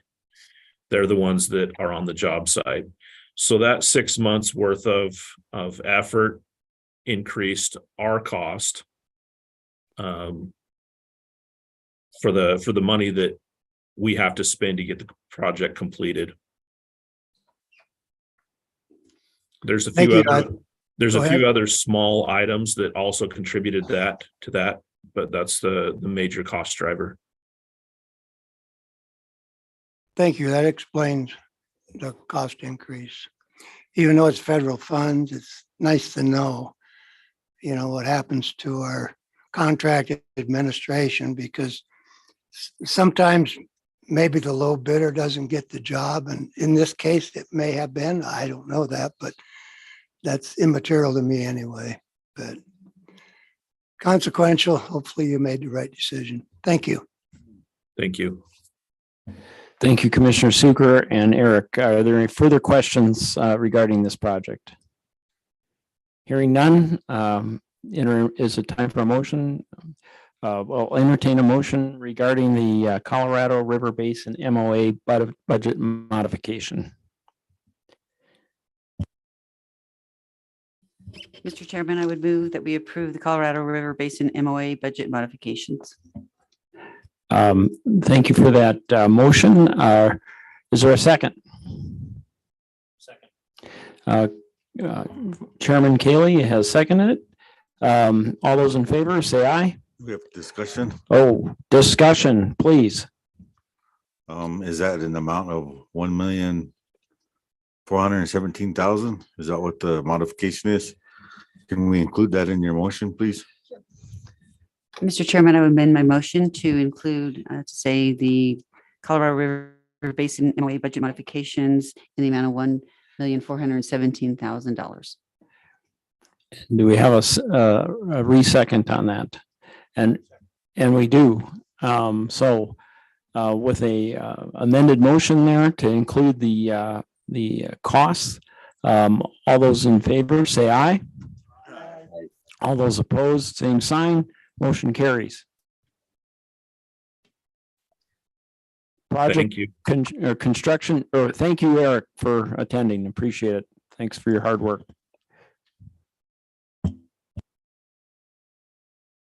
Mr. Chairman, the next agenda item is agenda item number 12. This starts under tab L of the e-notebook.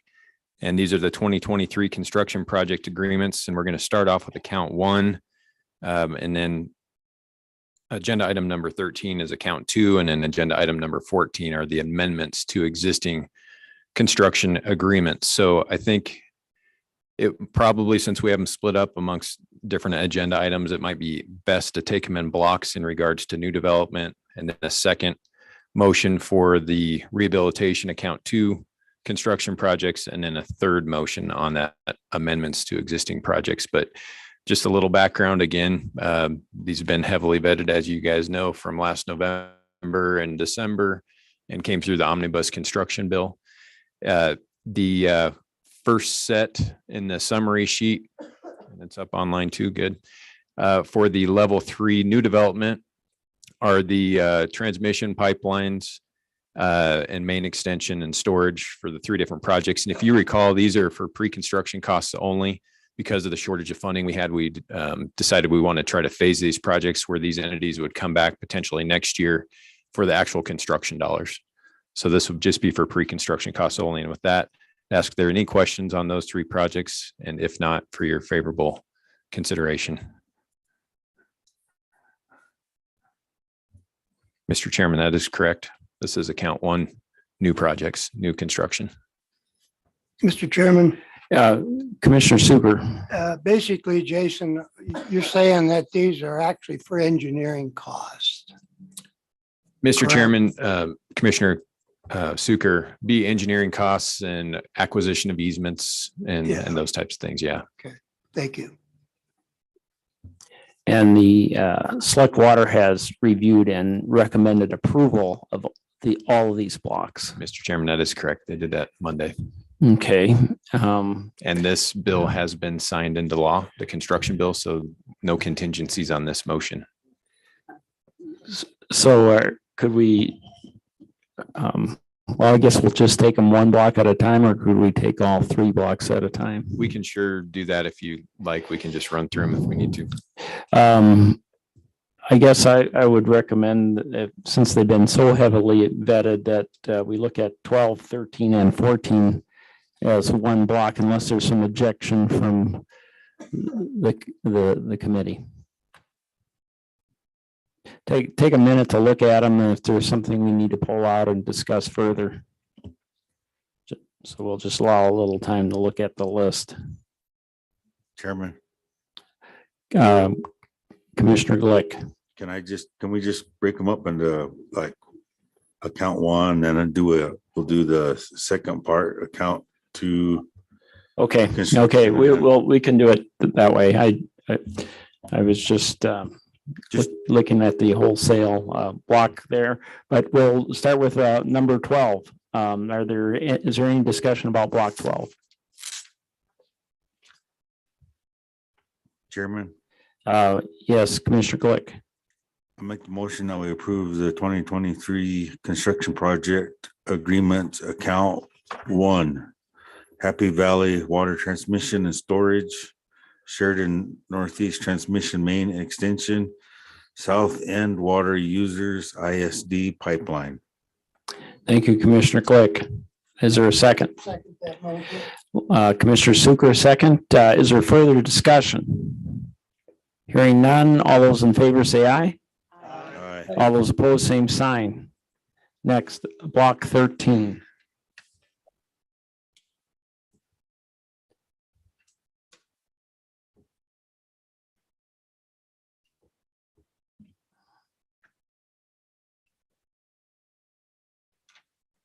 Chairman? Commissioner Glick. I make the motion that we approve the construction project agreements account 2. Cade lateral 2256 drop structure, Enterprise WID Calvert lateral, Goshen ID 56 pipeline phase, Heart Mountain ID lateral R4S, Interstate I&R ID Canal Phase 3, Lakeview ID Rock Creek Siphon, Midville ID Wyoming Canal Phase 1. As the, construction has already been signed and approved, right? Mr. Chairman, these have been reviewed by the Select Water Committee and recommended for approval. Thank you. Okay, Commissioner Glick has made the motion to accept the 2023 construction project agreements account 2. Commissioner Pence has seconded that motion, and so is there further discussion? Hearing none, all those in favor say aye. All those opposed, same sign.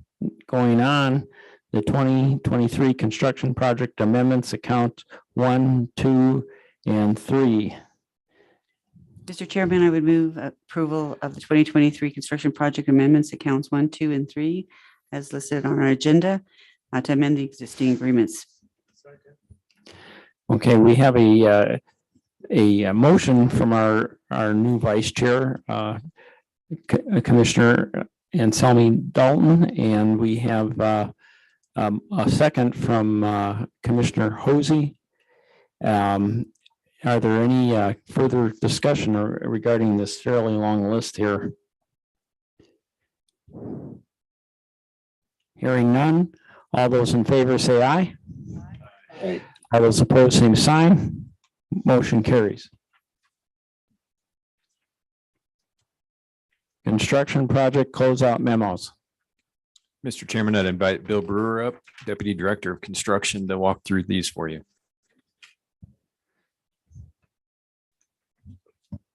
Chairman. Welcome, Bill. So you can find these closeout memos in tab O. We'll run through them. We have 3 projects being closed out this time. This is one of the few items on your agenda today that there is no action items on. This is just for your information of where we are for these 3 projects. So the first project we'll discuss is the Dry Creek Irrigation District Rehab 2019 project. This is a phased project to replace steel irrigation lines. This project, I'm honestly surprised seeing photographs of the work, is actually still functioning considering the state of their pipes. As they dug them out, they pretty much disintegrated to be replaced. So this is a well-deserved project. It was broke up into 4 phases for affordability. And this is another one the members have been on for last few meetings when I've given updates are going to kind of hear the same repetition.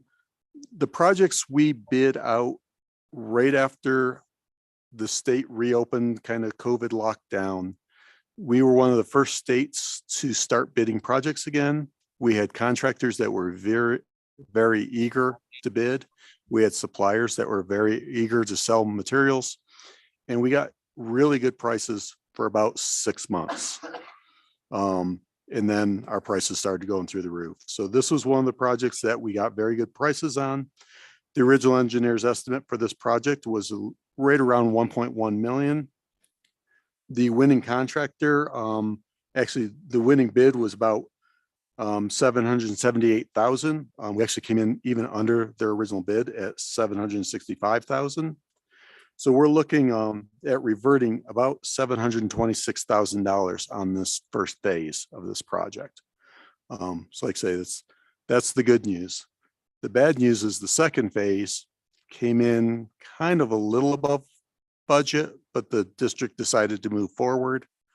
The third phase we're anticipating is probably going to be a bit above budget. So we're reverting $750,000 now. My guess is we may see them later this fall for contingency funds to get their third phase completed as we're seeing costs increase. They all actually came in this fall for their fourth phase. At that time, we thought that was a little early considering phase 1 had just been finished. Phase 2 was going into construction. So we asked them to delay. So they will also be in this fall for phase 4 to complete this project. I believe it completes it. There may be 5th phase, but just kind of want to give you that heads up that in this phase, we're reverting money. Probably phase 3, we're going to be asking for some money based on the current bidding status of the projects. So is there any other questions related to the Dry Creek 2019 project? Any further questions on that project? Hearing none, next project, Bill. So the next project is the Etna Take project. Again, bid right around that time. This was kind of about the tipping point when we were seeing some good bids coming in and we started seeing some of those high bids starting to show up. So original project grant was a little over 1.001 million for 67% grant, sponsor supplying the other 33%. Engineer's estimate on this project was about 1.3 million. Bids came in at 900,000 to 1.4 million. So still reasonably good bids on this one. Final project construction cost was a little over 904,000. So we will be reverting about $250,000, 266,000 plus from this project. And like I say, that was bid in August of 2020. And that was kind of the end of seeing good bids. By October 2020, our bids were coming in about 30% over estimates. So, okay. Thank you. Any questions on Etna? Any questions for Bill on Etna? Hearing none. Thank you, Bill. Next. So the last project I am very happy to close out. This was a project I inherited as the project manager. This project was about 30% design when I started at Water Development. It is a raw water reservoir for this Rock Springs Sweetwater County, Green River area, to store untreated water prior to going into treatment. It was determined that it was considerably cheaper to store the untreated water and have it available to run through treatment rather than building a bunch of treated storage.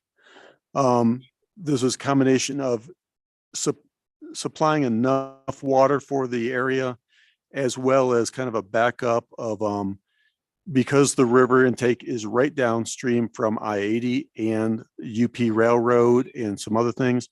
There's some concerns with if there was a hazardous waste spill, that they could not remove their water. Also in the spring, if any of you know the Green River, it is very silty.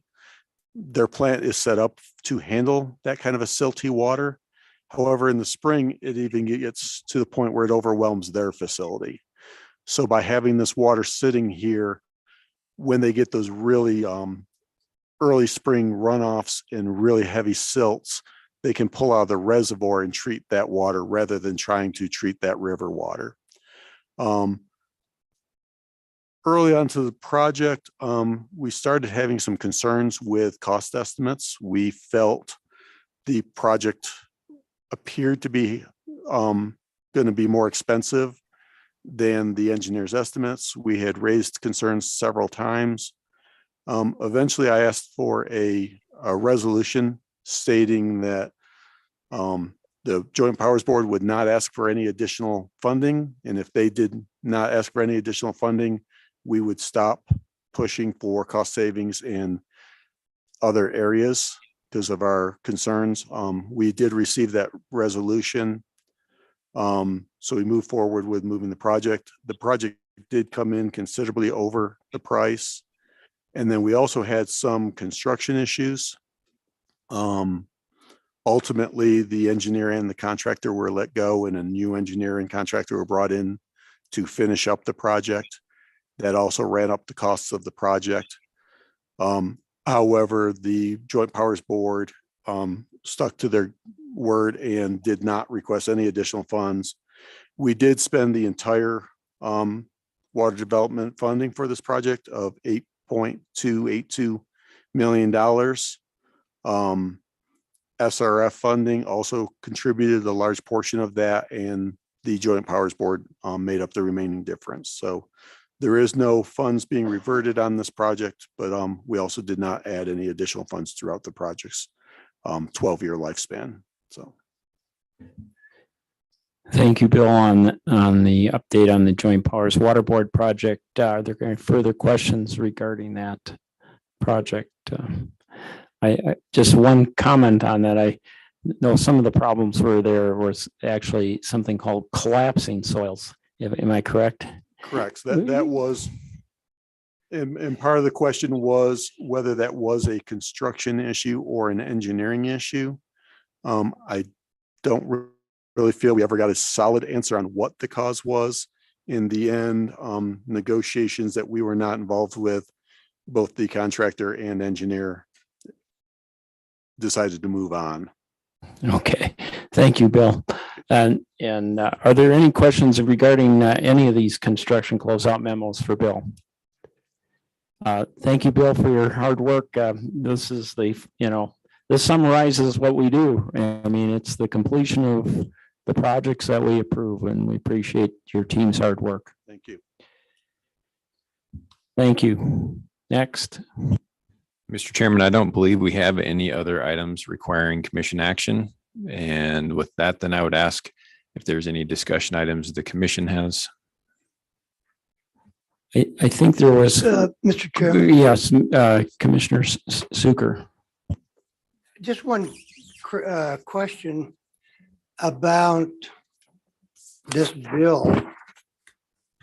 When the Select Water Commission, this Bill 96, when they make their recommendation, is it based on our approval or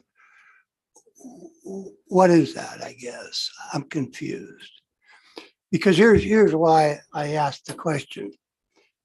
All of what we've done today has been through legislature. It's already been through the Select Water Commission approves it, correct? Mr. Chairman, they approved the appropriation for a particular project from an individual account. And then the commission would actually approve the contract or the agreement if it's construction. Now, anything over $5,000 as far as a contractor agreement needs the review of the Select Water Committee. So they're essentially reviewing it, more or less, I guess, in my own words, saying we don't see any issues with it. We recommend it. Now the commission can act on it and approve it or not.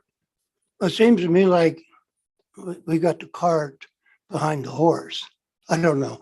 But anyway, if that's how it works, I'm satisfied. But it was confusing that we're making this contingent, and I understand the contingent on the bill. I don't have a problem with that. But what I do have is a legal aspect of them approving it through legislature and then us coming back and give them, I guess we're giving them a blessing that they're okay doing it, right? Well, Mr. Chairman, I think the distinction would be through the legislative session and the bills and in the signature of the bills, it's making the funding available from account 1, 2, or 3 for a particular project. And then the actual execution of a contract between the Water Development Commission and a consulting firm for a planning study, or between the Water Development Commission and an irrigation district for a construction project, is then in your realm of approval. So the legislature approves the funds for a project, then you execute the actual contractual part of it. All right. That makes sense. Explains that, because I just wondered. Are there? And with that said, I think it's fine with what we're doing. You know, it works. Thank you. Are there further discussion items? Chairman. Mr. Chair.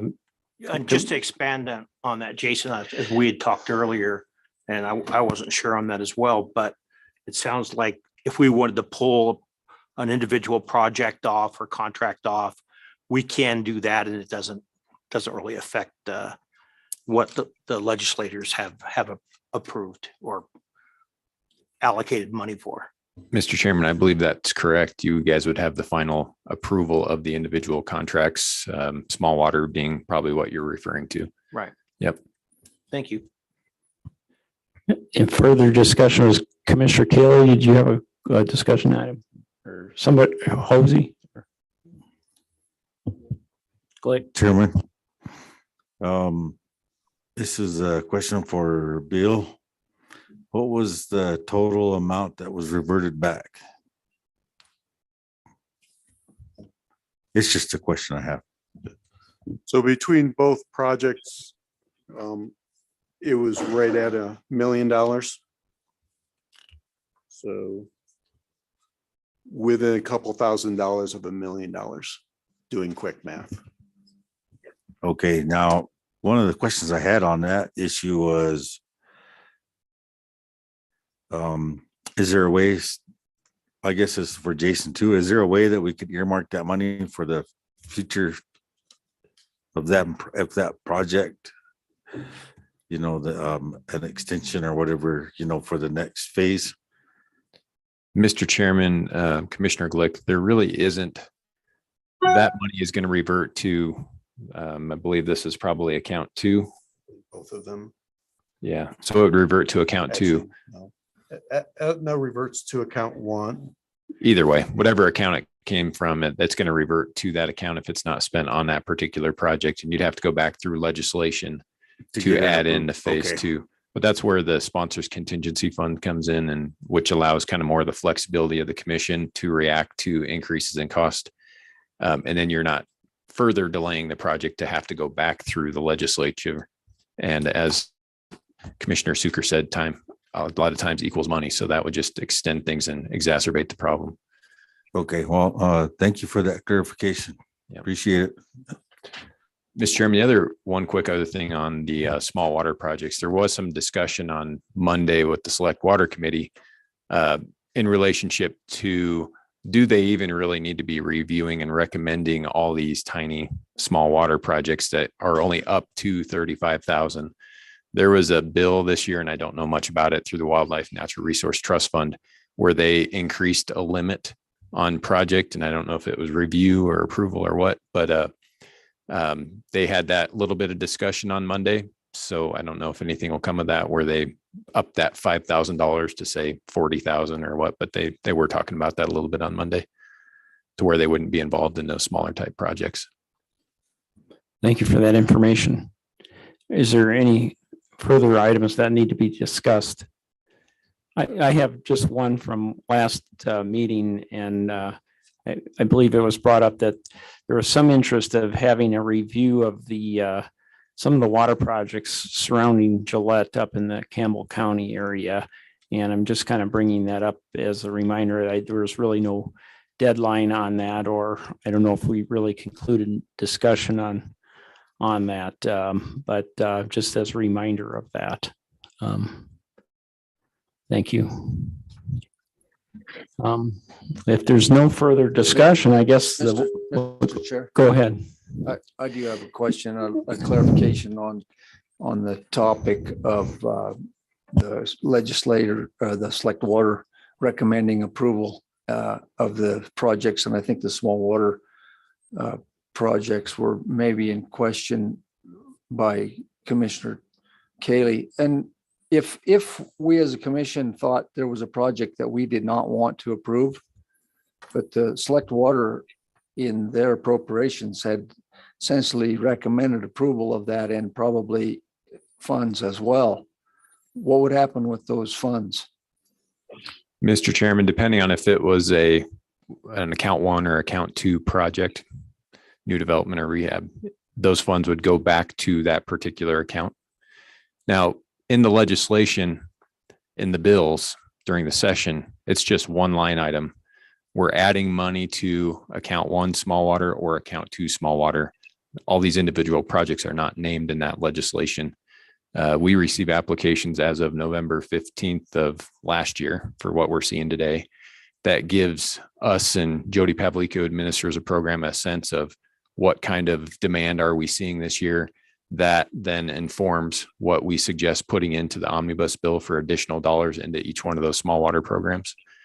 And then, like I said, it's more or less a block. We continually add to that each year as money runs out to continue the small water program. Does that answer your question? Yes, it does. One thing that I was curious about, you made the comment that like with the funds that Mr. Brewer was talking about being reverted to that account, then that would be contingency funds for future issues that came up on a contract or something. So on these small water funds, legislature may appropriate, and yet we say we're not going to approve this project. So there's 35,000, let's just say one project that would be sitting in that small water account. Is that contingency money as well, or is it for use for other small water projects? Mr. Chairman, now that I think through this and you keep asking questions, that wouldn't revert to account 1 or account 2. That would, as you just mentioned, stay within the small water program for account 1 or account 2. So available for future small water projects. Now, it's a good question on, I suppose, whether if a project asked for less than 35,000 and wanted to come back in and ask for an amendment to not exceed 35,000, but say another $5,000, they had 20. I suppose, I don't think Jody's here anymore, but I suppose that particular small water project sponsor could always come back or make a request to the office, and we would have to deal with something like that as long as it didn't exceed the 35,000. I don't know that we've ever done that, but that's a good question, something to ponder for future. Well, it seems to me as many projects as there are, particularly select water, they have limited time, limited people. There may be something that comes before this group where someone is intimately familiar with the project and doesn't feel it's worthwhile. And so maybe it would get pulled, maybe it's never happened, but I could see the potential for that. And so that leads me to the question about if that's the case, and it's the full 35,000. Assuming that that's been appropriated and signed into law by the governor, then the money's there for, and my question was what use? And I think you've answered that question. Yeah, it'd stay in the small water program for that particular account. Okay. Yeah. Thank you. Thanks. Jason or Mr. Chairman, there's a follow-up to that. So here's what I hear, that the Select Water Committee is appropriating the dollars, not the projects, correct? They're appropriating the funding for the projects, but not individualized. Or is that correct? Mr. Chairman, if we're just talking about small water or we're just talking about projects in general. Everything. Okay. So the omnibus bills are, I forget the word. They're a bill put together by the Select Water Committee. They kind of sponsor that bill going into the session. So the legislature, as the bill works its way through, gets introduced, goes through the different committees, goes over to the other chamber, a lot of discussion. They finally all approve it, and then signed by the governor. So I wouldn't say that the Select Water Committee is approving the appropriation. That's going through the entire legislative body and all those committees to approve the legislation for an appropriation to a project out of whichever account that's coming from. Then they would review the contracts and the agreements and recommend that, these are my own words, yeah, we agree with that. Now we're providing you our favorable recommendation, commission, and now you act on it to approve or not to approve an individual contract or an agreement. Is that fairly clear? Yeah. Okay. Yep, I understand. Good questions. Has there ever been a disagreement by our board? Have we not approved a contract?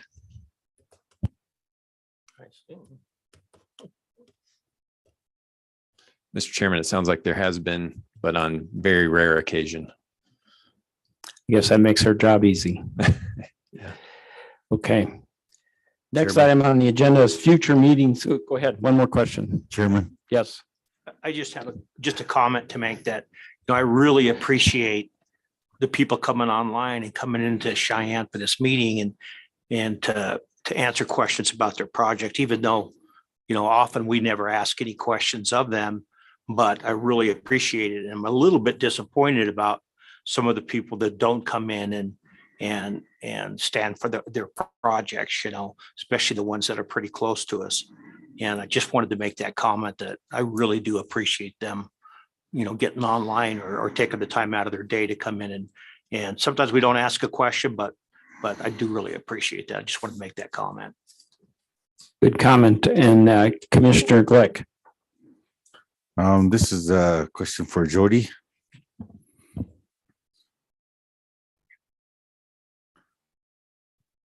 Jody, on your list for your small water projects, I would like to ask that you put maybe an extra attribute or a column on your table to give us not an exact number, but an estimate of how many individuals each project benefits.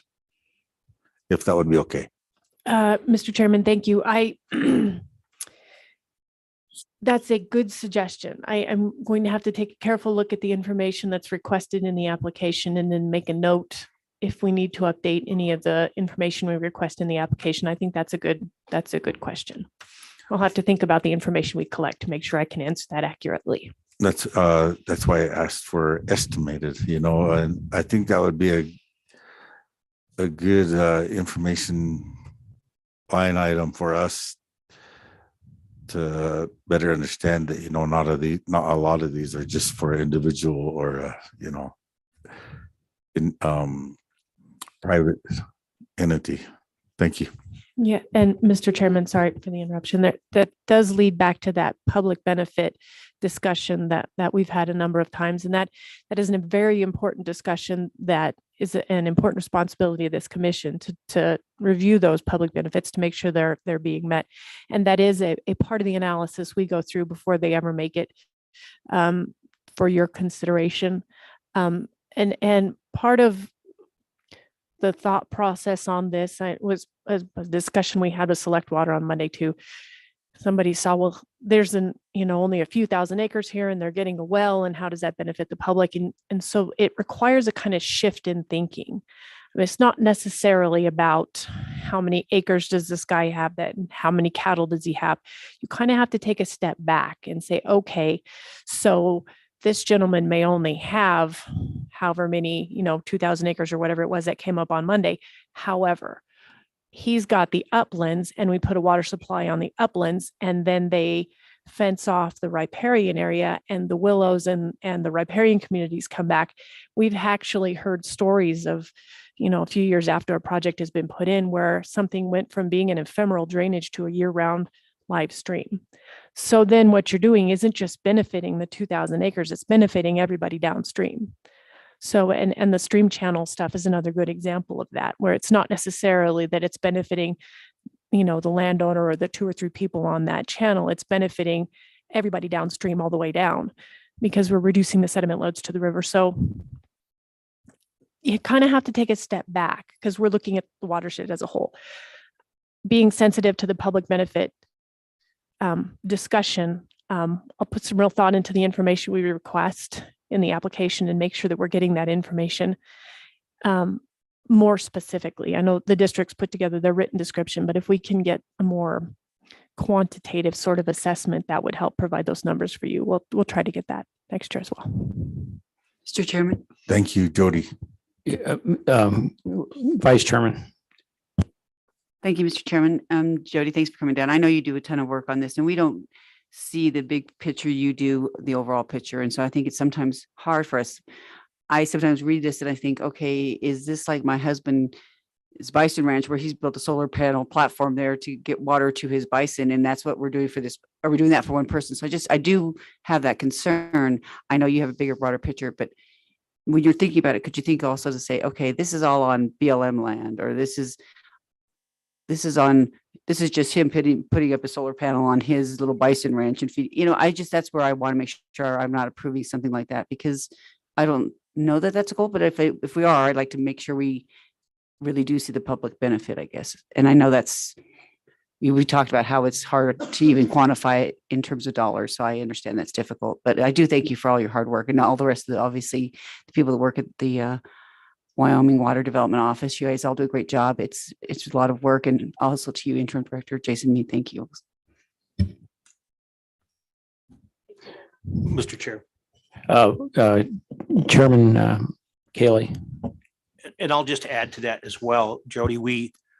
I don't expect you to try to track every one of those of what that benefit. I know you vet them individually, but to come before us and think that you're going to remember every benefit would be a little challenging, I think.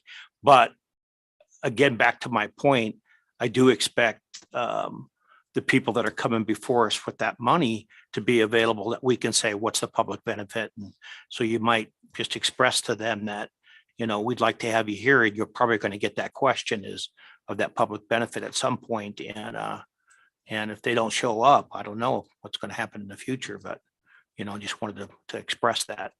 And again, thank you for your hard work. Mr. Chairman, if I could just maybe ask a question. Small water program, small water, it's really meant for a lot of these on-farm type projects, and which may only on paper look like they're benefiting one ranch, for example.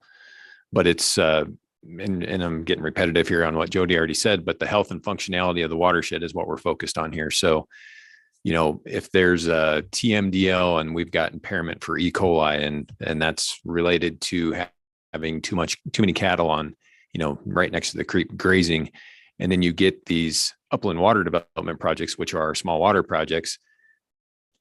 For Jody to put together how many individuals that's going to benefit, a lot of these might only be one, because it's for an individual user. But at some point, when you continue to accumulate those types of projects in a particular watershed, you're going to hit that tipping point where you've got enough, the riparian vegetation starts coming back. You've got another alternative watering source that provides better management, grazing management, and ends up, you get that tipping point, and then all of a sudden the E. coli isn't as an issue anymore. So that's really the intent, is the health and functionality. And I guess my question is, do you guys really want to see how many landowners does this benefit? Because a lot of them, I think, are going to be one on paper, but it gets back to the public benefit piece, which is more of this kind of broader thinking and understanding, how the watershed functions as a whole. And I'm sure Lee and his background could attest to some of that. So just a question related to Commissioner Glick's request. Is there some follow-up discussion from the board on Jason's comment? I just want to say, Mr. Chairman, that when we looked at that public benefit sheet, it covers everything. We looked at that, 3-4 years ago? And because this public benefit came up before, and we thought it meant, that it had to benefit everybody and everything, but I'll tell you, it's pretty wide. It can be one individual, it could be one fish, from what I saw on the document a few years ago. So it's pretty basic. And Mr. Chairman, I will say you're relying on our office to take a look at every one of those applications that come to the door to make that smell test and ground truth, and ask hard questions of the sponsors that submit those. And then, like you said, they are hopefully at this meeting, and you can ask those questions of them directly too. But Jody in our office is our first line of really vetting those. So, Mr. Chairman, I just have Thanks, Jody. You go ahead. one follow-up to that. The conservation districts take their responsibility as our sort of first line on the ground. They take that responsibility very seriously, because I have 200 or however many projects at any given time. It's just not possible for me to visit everyone and have a personal connection with every project. But I do have many of the project sponsors who won't even submit an application until after they have called me and said, okay, here's what I got going on. Can you come out and take a look? This one I'm not so sure of. And I don't want to turn in an application and that gets presented to the commission unless we all agree that the benefit is here to make this stand the test. So just one more line of defense there that often gets overlooked. Those districts, we build those partnerships very specifically because there is the understanding that I'm more or less a one-man band. And so I work very hard to educate those districts and help them understand what their responsibility is, as far as you guys have to talk to the landowners and you have to understand the public benefit of these projects, and then work hard to communicate that to the commission. So they know that they're our first line before it ever even gets to the office. And they take that very seriously because, as you guys well understand, they value this program and the work that it does. So. Thank you, Jody. And I guess just to follow up from my perspective, just the sheer volume of projects connotates public benefit. I mean, these are across the state. Yes, some districts have more than others, but the opportunity is there for more districts, and collectively we're benefiting a lot of public. So I guess that's my final comment on that. Okay. Mr. Chairman. Yes. This is more of a comment. I don't expect to answer to any question specifically. It may be an awareness for some of the other commissioners and even yourself. I think Jody's aware of it. I've been approached by more than one person and by some NRCS employees about the eligibility or ineligibility of pivots. And it's difficult to defend with the language and the criteria and small water purpose of and so on.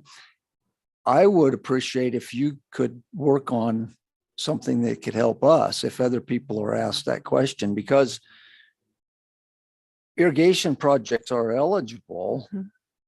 It appears to me, as I've looked at these projects, they normally are for like a pipeline that serves multiple people, but that doesn't exclude pivots.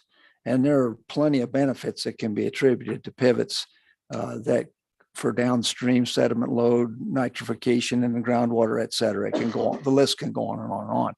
So I would appreciate maybe a little, if you have time in your spare time, to work on something that maybe could help us out with those conversations.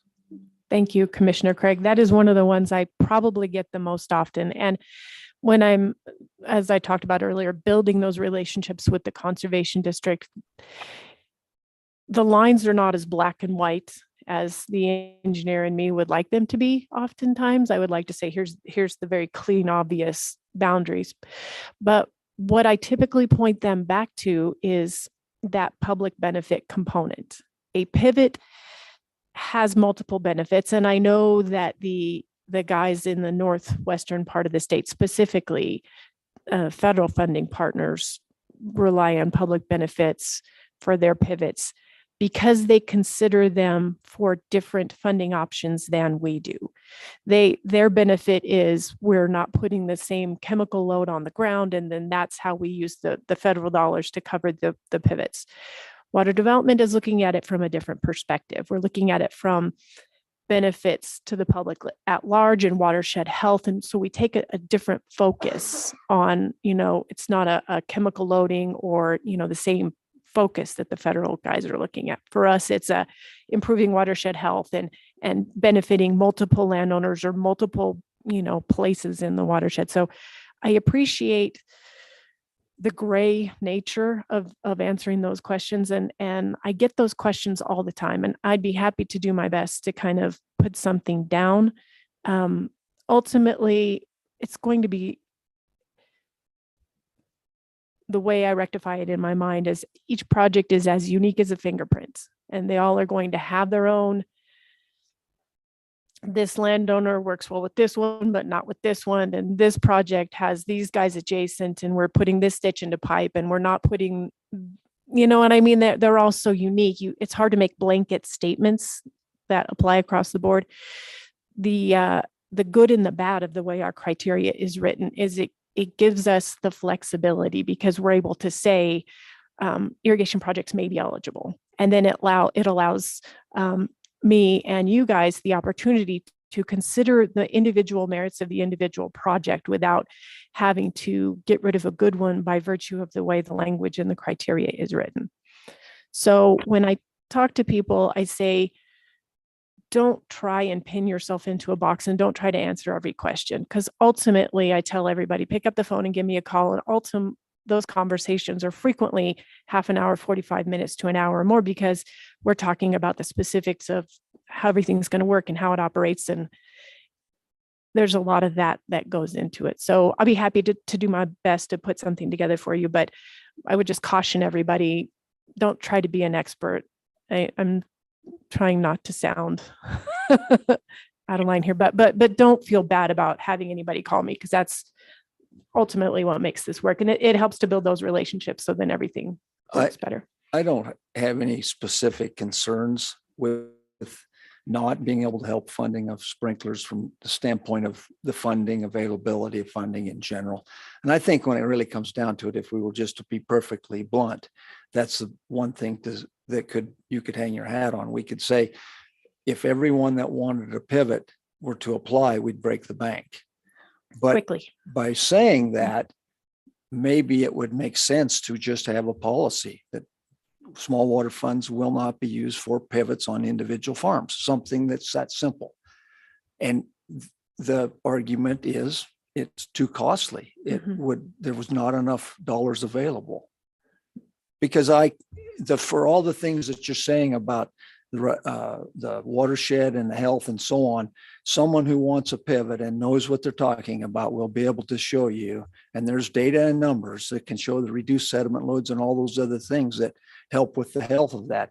And it could be Trout Unlimited or any other group, then they've got all kinds of information that will show you this is what we're seeing when we put pivots in.